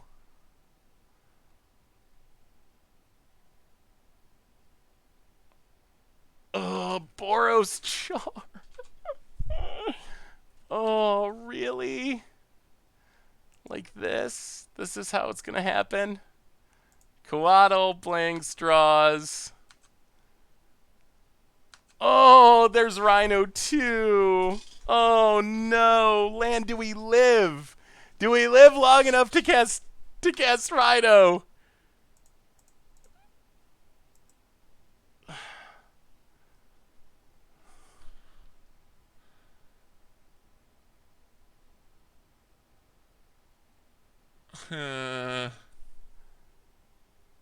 Oh. Alright, Rhino. Resolves. Oh, up to 7. Oh, thank goodness. Attack. Oh, we got there. Oh, we got there. Rhino came through. Okay. Oh, that Eidolon almost had us. Yeah, blinking Rhinos is sweet. It is definitely sweet. All right, let's go down to Force Negation for a Dovin's Veto, I guess. Maybe up one more Eternal Witness. I kind of like Eternal Witness. Getting back Weather the Storm. That Weather the Storm was clutch. That game 12 with Weather the Storm kept us alive somehow. All right. on the draw. Show us rhinos and weather the storms. Ooh, all right, that's a weather the storm. Okay. Well, that's good. Weather the storm is helpful. Opponent. Scalding Tarn. Cracks it. Sacred Foundry. Untapped. And Rift Bolt suspended. Sure. Opponent. Passing.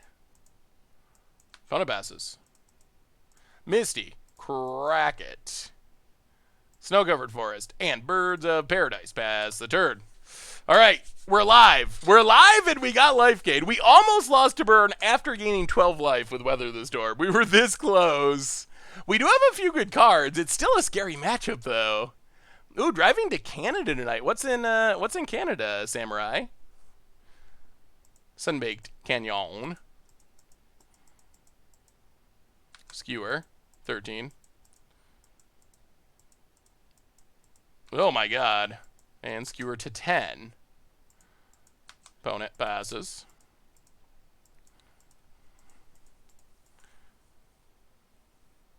Well, Snow-covered swamp. Go.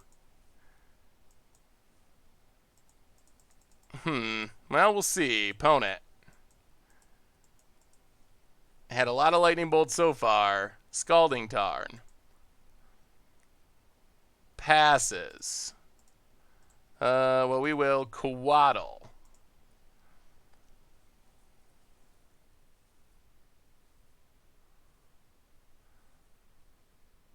Bolts our face to 7.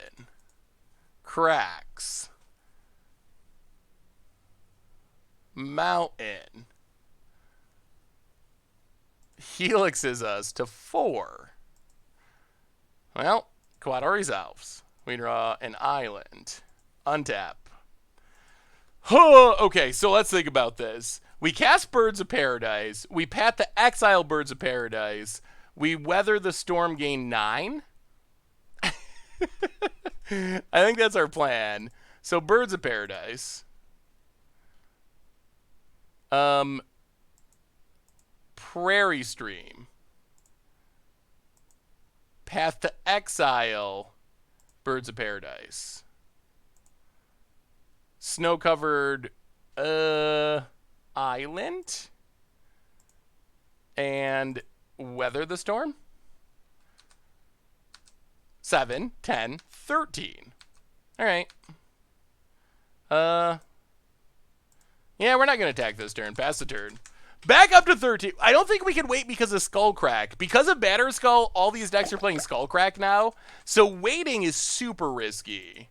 Ooh, Soulherder. I do like Soulherder. A little cheeky with a gift sub to, ooh, Krim, the Asian Avenger. Welcome to the Fishbowl. Thank you for your subscription. Big scoops here for our new subscriber and for a little cheeky for handing out the gift subs. All right, get in with Coatl. Hit our opponent. Down to 16. The clock is on. Man, Weather the Storm has been clutch.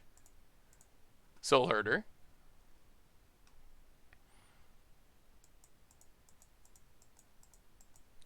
And now at least we can hardcast our Force of Negation. Hey, awesome, dude. Good to see ya. It's been a minute. Hey, Seth, if Wizards makes Modern Horizons 2, what legacy cards would you want to see? Who?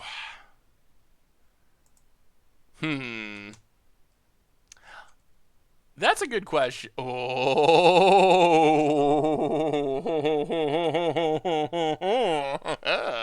Okay.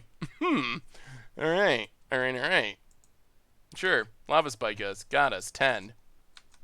You're doing it, opponent. You're doing it. Oh, yes. Back to school. Back to school. So we have 1, 2, 3, 4. Oh, we actually have enough mana, too. Oh, Prismatic Vista. Crack it. This is probably game. This feels like game to me. Snow-covered plains. Rhino. Rhino's good against burn. Opponent has a Skullcrack. Well, good news is we have a Force of Negation. Rhino resolves. Up to 12. Go attacking. And I am sorry, burn, but Soulherder Siege Rhino slamming the door shut. And there's still a chance. There's still a chance we get a treasure chest. One more to go. I'm sorry school's been off to a rough start. Awesome, dude. Yeah, senior year, in some ways it's sometimes one of the easier years, but all the college stuff on top of it, ugh. An opponent scoops it up, and we're up to 2-2. Can we post a winning record with Yarok? That is a question. Is there any particular colleges you're looking for, awesome dude? Like, what is your number one? What is your number one college? Anonymous gifter gave Bernie Sanders a tier 1 sub. Is Bernie Sanders? Well, Bernie Sanders, welcome to the Fishbowl. Thank you for your subscription. Big soups here for our new subscriber. School of Mines, interesting. That sounds very interesting. Is that advertising? Like, that would actually probably be smart advertising. If you just had people like gift subbing to political candidates and streams to get their name out there, that actually kind of like makes sense to me in a weird way. I'm going to have to send a letter to some politicians and suggest that. We got a new donation, and we're going to have to mulligan. We got a new donation from Ash Maniel. $2 donation. I know you're a huge fan of Panharmonicon. Have you tried to build Yarok Bonicon? Yarok Naban in Panharmonicon. P.S. Yes, I had to make that word up to see how you possibly pronounce it. Well, hopefully I did it right with the pronunciation. I have not tried Yarok Naban and Panharmonicon. Just all the Panharmonicons in the history of Magic. It is a kind of sweet idea, though. I do like the idea of it. Naban seems like the toughest one to make work on the list, since it has the Wizards restriction. But we definitely got to play 8 Panharmonicon. Playing this deck has convinced me that we got to do it. Ooh, opponent's playing Control. This should be interesting. Can we just outdraw a Control deck? Ancestral Vision suspended. Land go. God adds Tyrannic Resonator. That's true. That is kind of another Panharmonicon.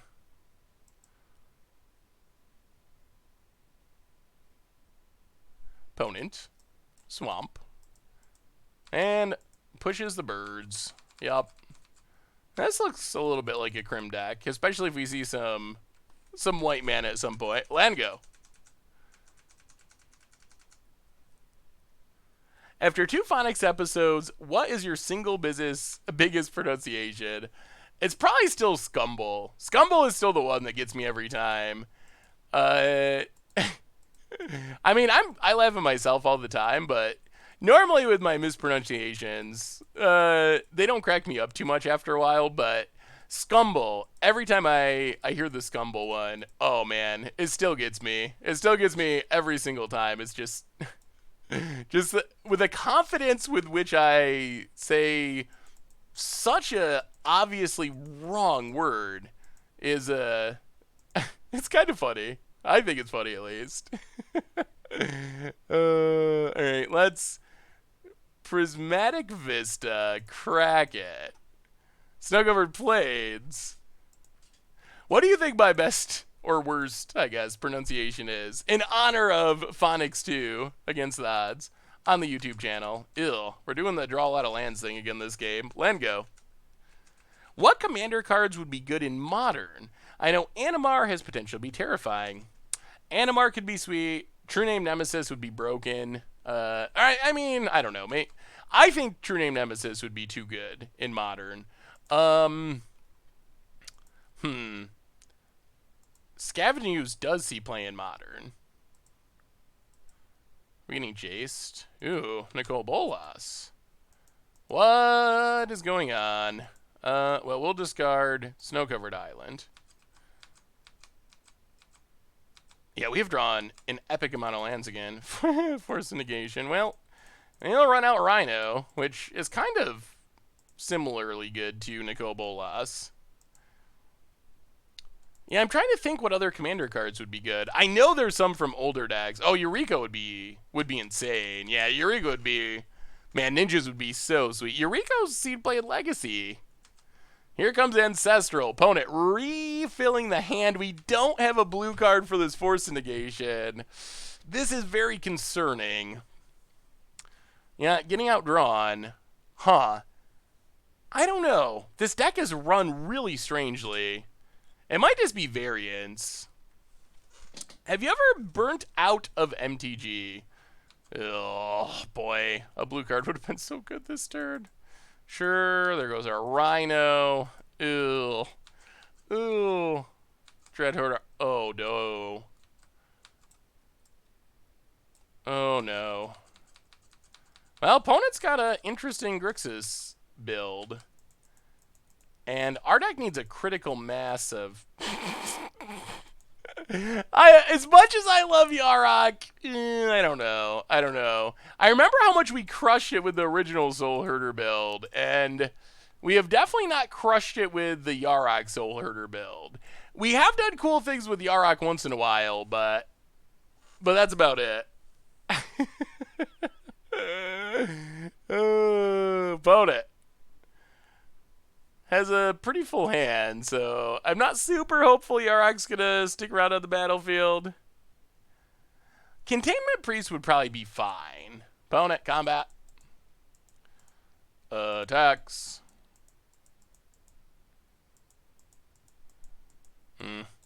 Sure. Draw 3 more cards. You do that. You do that, opponent, as our Force of Negation rots in our hand. Ancestral, up to 7 cards. In theory, our deck draws a lot of cards, but it's really sad how consistently we've been getting outdrawn. Yeah, I don't know. I'm not sure. It's really hard to base too much on a 1 league sample size. It's such a small sample size that it's possible that I feel like we've run awkwardly, so if we played another league, maybe we just like go 4-1 and run a lot smoother. It feels like we've had a lot of either like screw or flood games that have made it hard to win. So it's really hard to balance because of that. Play around the Cruel Ultimatum. Cruel Ultimatum, definitely, that's what our Force of Negation's for. Although I don't think we can afford to play around anything because we're just so far behind. Yup. New Nicol Bolas will discard Temple Garden, take up Liliana, discard Force of Negation. Well, this deck isn't supposed to get outdrawn. That was the appeal of this deck, is even if we lose, we should draw more cards than our opponent, but that hasn't been the case. That hasn't always been the case. I mean, I think that Coatl is just better than Baleful Strix. So we already have Baleful Strix, essentially. It's in different colors, but... So I think Baleful Strix would be fine, because Coatl is essentially just an upgrade. Well, get in there.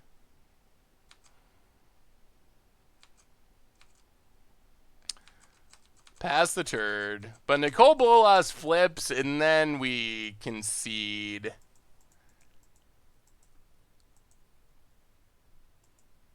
If our opponent has land.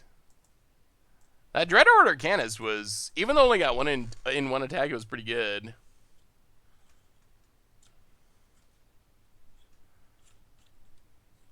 Krim really wants to see me get Cruel Ultimatumed. Thanks, Krim. That's nice of you. Yeah, it looks like our opponent's just playing a pile of good cards in the Grixis colors, and yeah. 1, 2, 3, 4, 5, 6, 7, 8, 9, 10, 11. Another one of the... We've had a lot of games where we've been to like 15 cards deep and had like 11 lands out of our deck, which that's just not going to cut it very often. Yeah, Coatl's very good. I was high on Modern Horizons most of the time. I know a lot of people... I don't remember what I said about Coatl in specific, but... I was one of the people that thought that Modern Horizons was going to be good in Modern. when a lot of people are like, "Oh, it's not going to do anything." So I was always thought, but that's me mostly coming from I have a pretty loose definition of playable. Like I want to try all the different cards. So for me, I was like, "Yeah, I'm going to play that." But Damage X. You rock, Yarok. Well, yes, it does. Yarok is trying to keep us alive here. We'll see. Opponent thought seizes. We got nothing. Damage X, welcome to the Fishbowl. Thank you for your subscription. Big soup cheer for our new subscriber. Opponent, what do you got? What do you got? We really need a draw. We need something that triggers this Yarok. We've gotten almost all the lands out of our deck, so in theory, we should stop drawing them. Opponent gets in with Nicol Bolas. All right, deck. Be good.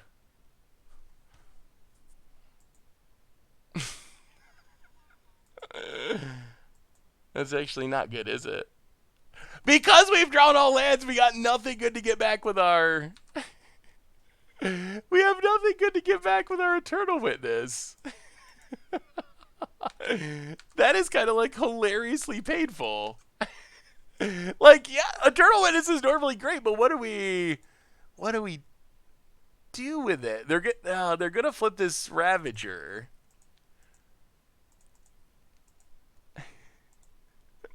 Oh, it's actually kind of funny. So Eternal Witness, double triggers, get back Force of Negation, I guess. Get back Siege Rhino. So, okay, yeah, get back stuff, get back stuff. Play Snow-Covered Forest, pass the turn. I mean, if they don't have the land to flip Nicol Bolas, there's some amount of hope. I can't remember, did they not play the land drop last turn? If they don't have a land on top from the Jays, we do have some chance of winning this. Sir Coodius Rue, welcome to the Fishbowl. Thank you so much for your subscription. Big soups here for our new subscriber. Yeah, if they are brainstorm locked and did not have a land, we have a chance. Nicol Bolas will be rough. Wow, passes? Ooh, that's Astrolabe. That's good. That's a draw too. That's a draw too. Okay, Yarok. And now the tide might be turning. Well, we will Coiling Oracle. Trigger. The tide's turning. The tide's turning. The Yarok has come. That's a land. And a land. And Siege Rhino.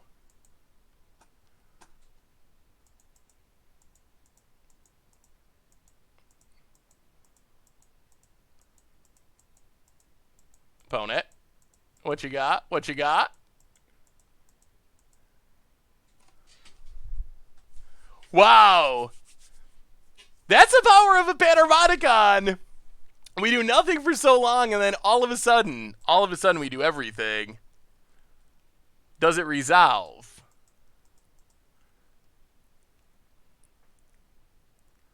All right, opponent has Cryptic, counter draw. I'll go to combat. Get in with Yarok. Hit our opponent. So opponent's staying alive. They gotta be getting to the flip Nicol Bolas part of the game. Ancestral ticking down. Two turns. Did they find the land to flip Nicol Bolas? To Nikki B, the artisan. This has been a crazy game. Opponent. Liliana. Okay.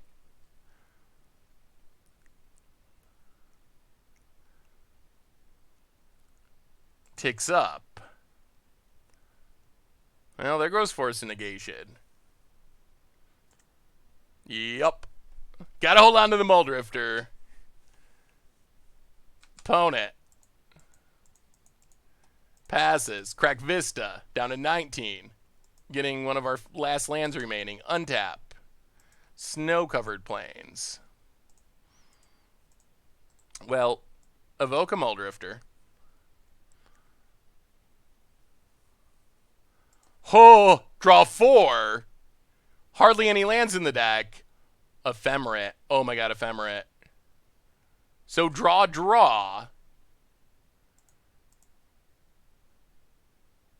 Ephemerate Muldrifter. Keep it going. Yes. What do you say about it? Force of Negation. Sure. We will let that go. Muldrifter dies.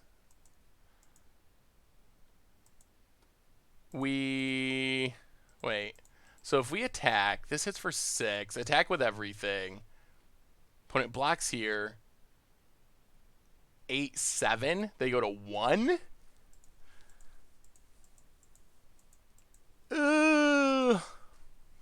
We don't have lethal with Rhino. We can only cast Force for free during our opponent's turn. So we would have had to spend mana and not Siege Rhino.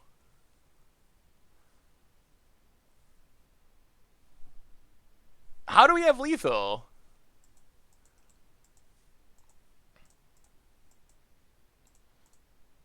Oh, you mean going for Siege Rhino Ephemerate? Yeah, they still had 4s. Well, let's Siege Rhino.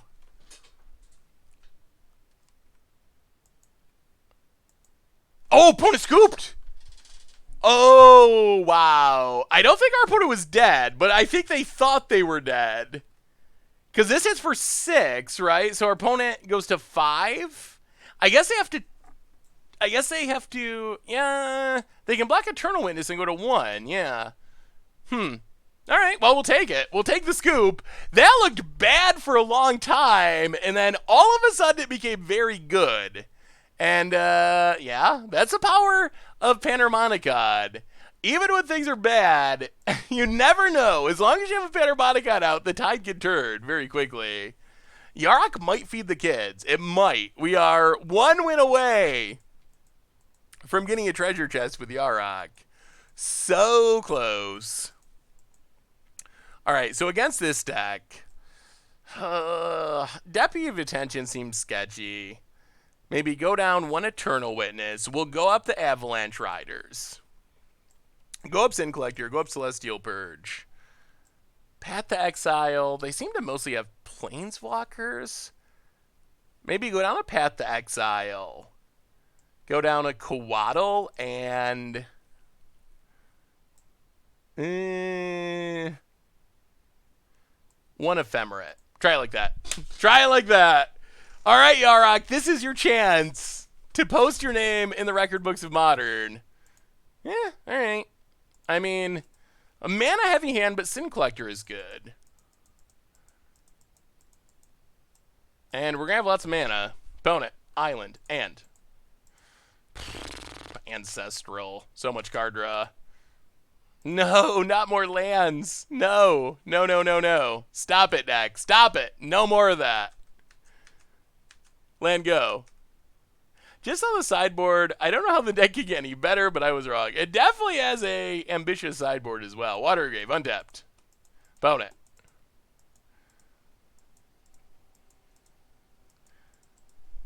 Avalanche Rider could be sweet in this matchup. All right, pushes the birds. Countering this Ancestral would be sweet. Soulherder. Well, play the birds. Temple Garden tapped. Pass the turn. Opponent taking down Ancestral.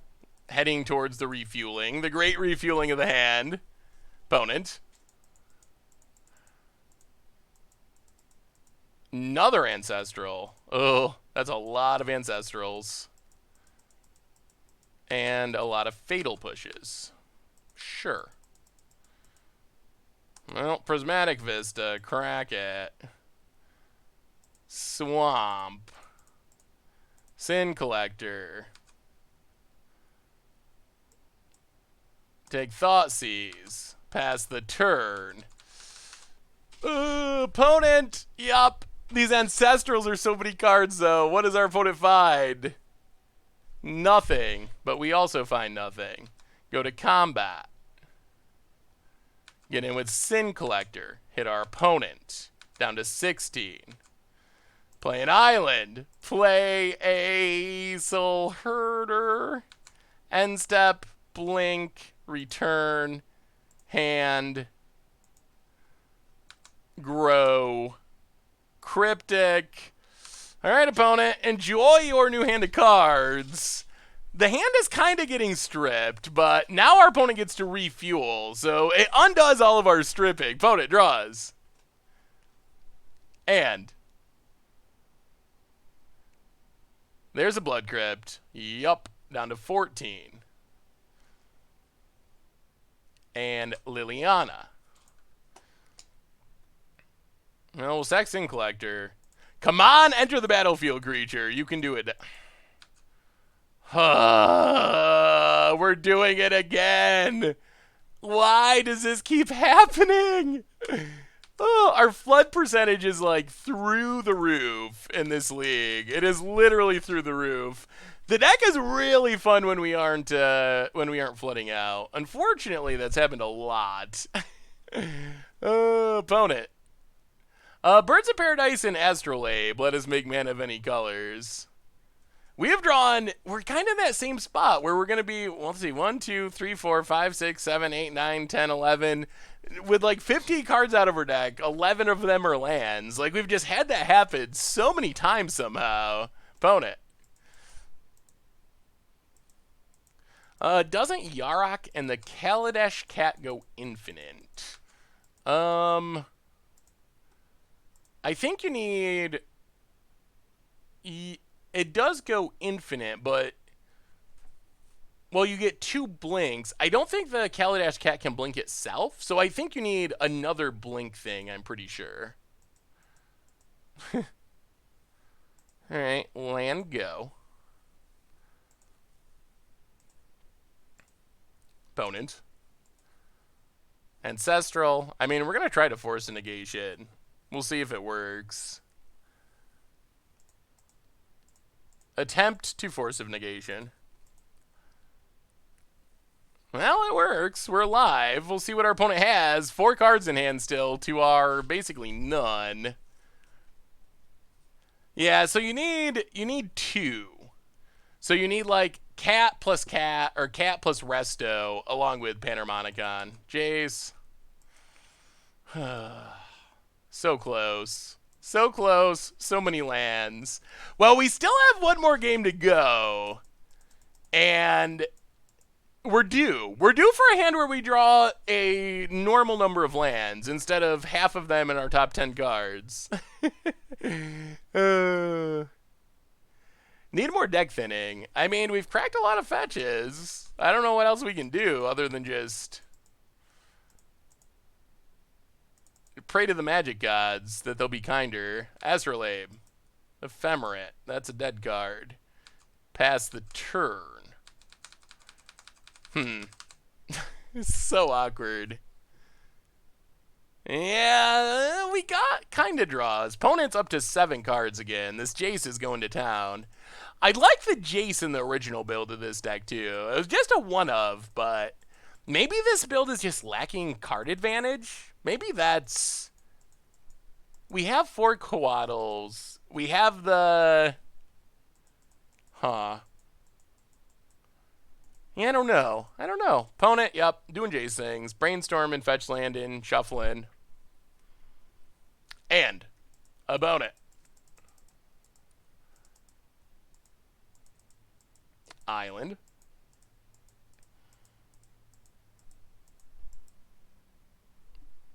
Inquisition or Ephemerate. Sure.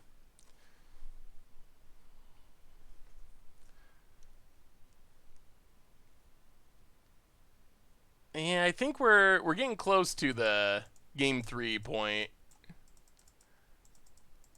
Alright. Good enough. On to game 3. Alright, deck. Alright. Be good to Yarok one time. Just once, Magic Gods. Smile upon Yarok. Be good to Yarok. Allow Yarok to To go off, draw a bunch of cards. Let's make it happen. Let's make it happen once. Just once. To post the winning record. That's all we need. Apparently Birds of Paradise is just going to die every game anyway. All right, can we feed the kids? We only have 22 lands. We actually are, like, really light on lands for a Modern deck. Like, almost too light on lands. So it's a little weird that we keep flooding out, because we definitely are a land-light deck. Astrolabe, draw a card. This hand looks fine. We'll see. Opponent's also keeping 7, so their hand's probably fine, too. Pass the turn. All right, opponent. Hostage Shaker, I don't think, has enough targets. The only creature they seem to have is creature Nicobolas. So it seems a bit risky to go on that plan. Blood Crypt, untapped. Well, it looks like they're not going to have Ancestral, but we are going to lose our Coiling Oracle. And that leaves our hand a lot worse. Maybe they take Eternal Witness and just don't care about Oracle. Opponent, thinking it over.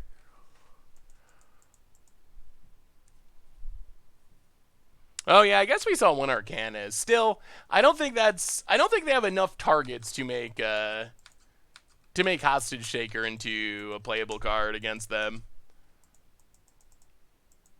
Opponent passes. Well, alright. Birds of Paradise. Gotta get that mana. Flooded Strand. You.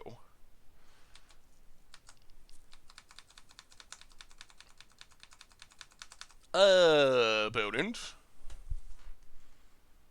Is this deck list on Goldfish? If you ever want the deck list, it is on Goldfish. You can always get it with the ! Deck command. We'll take you to it. What you got, opponent? What you got? I mean, this hand doesn't look horrible.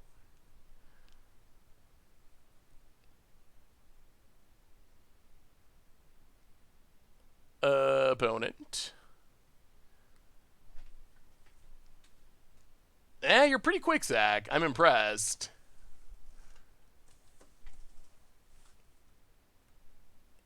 Opponent considering their options, deciding on passing. Well, crack Flooded Strand.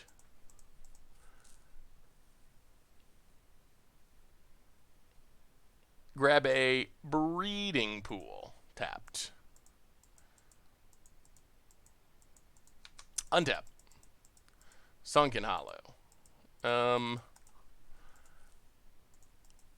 Does our opponent have a counter? They might. Well. Play Prismatic Vista. Run out Eternal Witness. Get back Coiling Oracle. Okay, no counter. That's good. That's good. Pass the turn.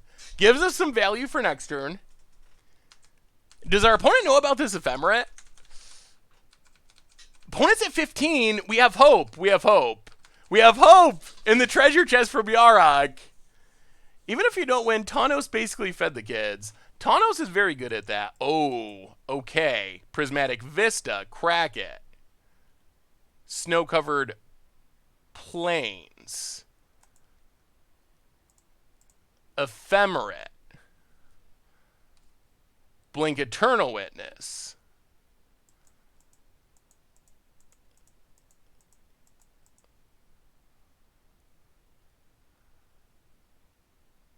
So our opponent going to Force of Negation Ephemerate?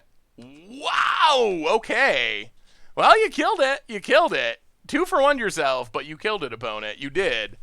All right. All right, all right. I mean, I guess they 3 for 2'd. But their 3 was a Planeswalker and a Braid and a Force Negation for... Oh! Narset. Oh, that's not good. What does our opponent find? Yeah, that's not good at all.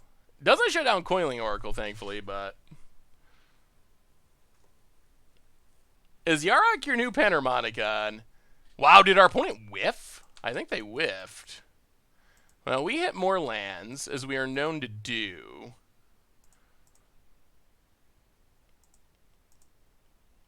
Run out Coiling Oracle. Soulherder? More lands. Okay. Okay. Back on the land plan. Pass the turn. Oh, what am I looking at? The wrong zone? I guess I was looking at exile. Opponent, yep. Narset doing its thing, taking down Jace. Oh, that's game. Oh boy. Okay. Well, Narset's powerful.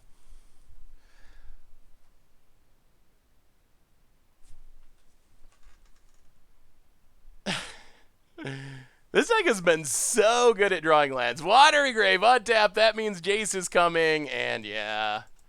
Okay, sure. Yep. Brainstorms. Well, we tried. We tried with Yarok.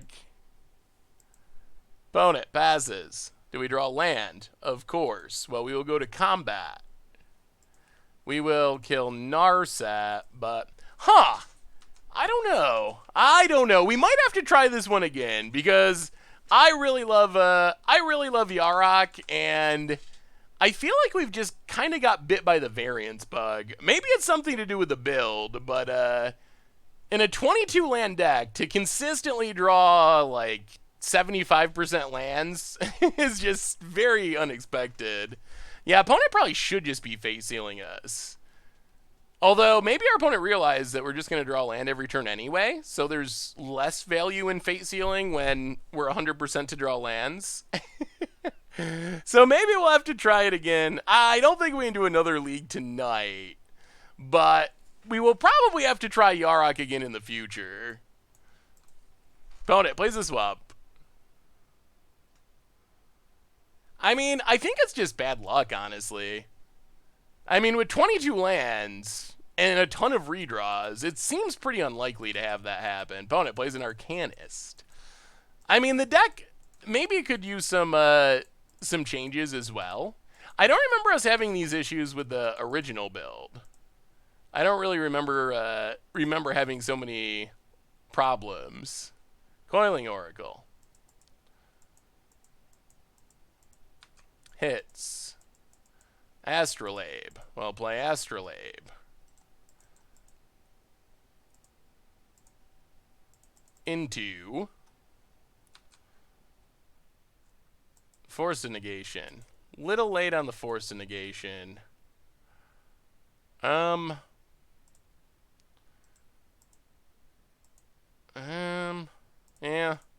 Path Arcanus. Opponent's got a lot of brainstorms so far. Nassif been doing pretty well with Soulherder. This is actually a Nassif build, but it might have been a Nassif build that he played once and decided not to keep playing or something. But the people who said it to me on Twitter said they got it from Nassif. Yeah, we played Soulherder before and went 5-0 with it. I think the Soulherder deck is very good. I think the Yarok build that we're playing tonight is probably better than it's showing right now, just because we've kind of flooded out so often. The good news is we still got to do some really sweet things with Yarok. We still got to do some really sweet Yarok things, and when we had everything come together, the deck felt pretty sweet. Now, is this Nicol Bolas that we can't force to negation? It is. All right. Well, we'll draw one more card, but this locks it up. So, Yarok. Hey, what's up, Green Mage? Good to see ya. We will have to revisit Yarok in the future. There's the Fate Seal, and yeah, opponent puts it. Well, they're thinking about it. Puts it to the bottom. So it was actually a good card. We draw. Coatl. Well, we'll run it out. See what happens. Coatl. Draw card. Into Forest. And yeah. Alright. Well. So, I'm not sure what to say about this deck. We had some really good games where we got to really go off with Yarok and do cool things. we also just kind of had some really clunky, weird games, and I'm not really sure what to make of it. So this might be one that we're gonna have to come back to. This might be one that we have to come back to and try again in the future. I don't know, maybe with some changes, but definitely interested in trying Yarok more. I kind of feel like it was maybe a little bit of variance and just kind of weird running, and that's the game of Magic. Like, Magic is a high variance game, and sometimes you play 5 matches and you draw a lot of lands. So that's just kind of how the game goes. So I don't know. Another interesting possibility would be to try like a seance-y build with Soulherder. Seance we had a lot of fun with before with Siege Rhino. Yarok could fit in there as well because you can actually, it's like a Panharmonicon that you can seance back. So maybe we'll try something similar to this with Seance in the future, which could be pretty cool. So definitely plan on experimenting more with similar shells. Even though, yeah, Seance seems like it could be good. Even though our experience tonight, we end with a 2-3. We have a new donation before we wrap things up tonight from Zaldazak with a $5 donation. Let's get ourselves a chest after some tough flooding. Well, Zaldazak, thank you so much for the donation, and your wish is my command. We will snag a couple chests and C to make up for our rough running. Thank you so much, Zach. All right, so two chests. Actually, we might be able to snag 3. Maybe we just snag 3. 3 chests are pity chests for Yarok because Yarok is super cool and it deserves to get some chests just to see what they could contain. So let's give it a shot. Let's crack some Yarok chests, and yeah, we'll probably revisit in the future because the good games were so sweet and so fun. So I really like the idea of it, and I really just love Yarok. So, all right, 3 chests. Thanks again, Zach, for the donation, the chesty donation. All right, 3 treasure chests. Let's see what we get. Yarok Soul Sisters. Yeah, but then you're just doubling up life gain. I mean, I think it would be good, but I think you need to find a way to get a lot of card draw in there too. I think that's the main appeal of Yarok and Panharmonicons, I think, are card draw and removal. So if you can make sure you got enough card draw and removal, then life gain could be a good addition as well. All right, here we go. Thanks to Zach for the donation. We have you thought of running Brago in the deck? Brago would be sweet, but it's actually not in Modern. So, have to play a Legacy build or a Commander build to be able to Brago. All right, here we go. Chest 1, we get... Ooh, Joyra. Joyra's sweet. Actually, in like $4.50 worth of play points, so kind of a win. Joyra, I think we against odds Joyra at one point. Definitely a unique card. Like one of the sweetest suspend payoffs. Chest 2... Ooh, Tempest Jin on its way to rotation, but pretty good in standard. Kadena Silencer, new commander card, kind of a sweet morph. The Stifle morph, and then some play points. Last one, complete set. One last chance for a complete set. We get... Well, we got our monies back and then some in terms of play points, and a knowledge pool, which... One of our more infamous decks, our Knowledge Pool Lock decks, that was actually pretty fun too. We might have to Knowledge Pool Lock again now that we have Teferi. Teferi seems perfect for that. I'm going to add that to my list. Knowledge Pool Teferi. We're going to have to play that on the stream sometime soon because I don't think we've played Knowledge Pool since Teferi came out, and Teferi's another really good lock piece for it, so... Oh my god. So, Yarok, record left a little bit to be desired. Running left a little bit to be desired, but it was still really fun when everything came together. And we had some games where, I think we had one game where we drew like 20 more cards than our opponent and just like Yaroks and Coatls and Oracles and draw so many cards and value out and win the game. So it's really sweet when it all comes together. So we will be doing more because the value is just super awesome. And I believe, on that note, I think that brings us to the end for tonight. Where do you find lists to play on stream? Spicy 5-0's, Twitter's infamous small Japanese tournaments, any and all of those places, the Looter Scooter. Yeah, suggestions from Twitter and email, infamous small Japanese tournaments, 5-0 lists that look spicy, wherever, Reddit sometimes, just wherever people are posting lists and something catches my eye, so... Tempest Jin going to be a card in Historic? It might be. Although I don't think we're getting any any Historic on Arena. The white Eldrazi that blinks is Eldrazi Displacer.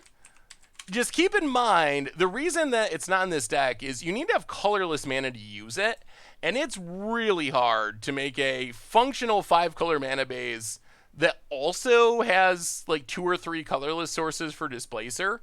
So that's the biggest issue. Maybe a more controlled build of something similar could take advantage of it. But the colorless mana, actually kind of an issue with this one. So on that note, I think that brings us to the end for tonight. So thank you so much, everyone, for the donations. Tanos for the gift subs, getting up to 1,000 gift subs, which still just blows me away. So anyway, reminders on the way out the door. Replay YouTube. If you want to look back on any of our Yaroking or any old streams, you can find them on the replay YouTube.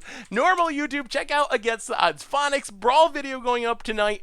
Tons of stuff on the YouTube. All the Throne of Eldraine spoiler coverage, of course, so keep an eye out for that as well. One more reminder that our sponsor tonight is Card Kingdom, and if you need some new Throne of Eldraine cards, or maybe whatever, some Brawl cards, Commander 2019 cards, Card Kingdom got you covered. You can even grab a Saffron Olive sticker if you're so inclined. So thank you so much to Card Kingdom for supporting the show.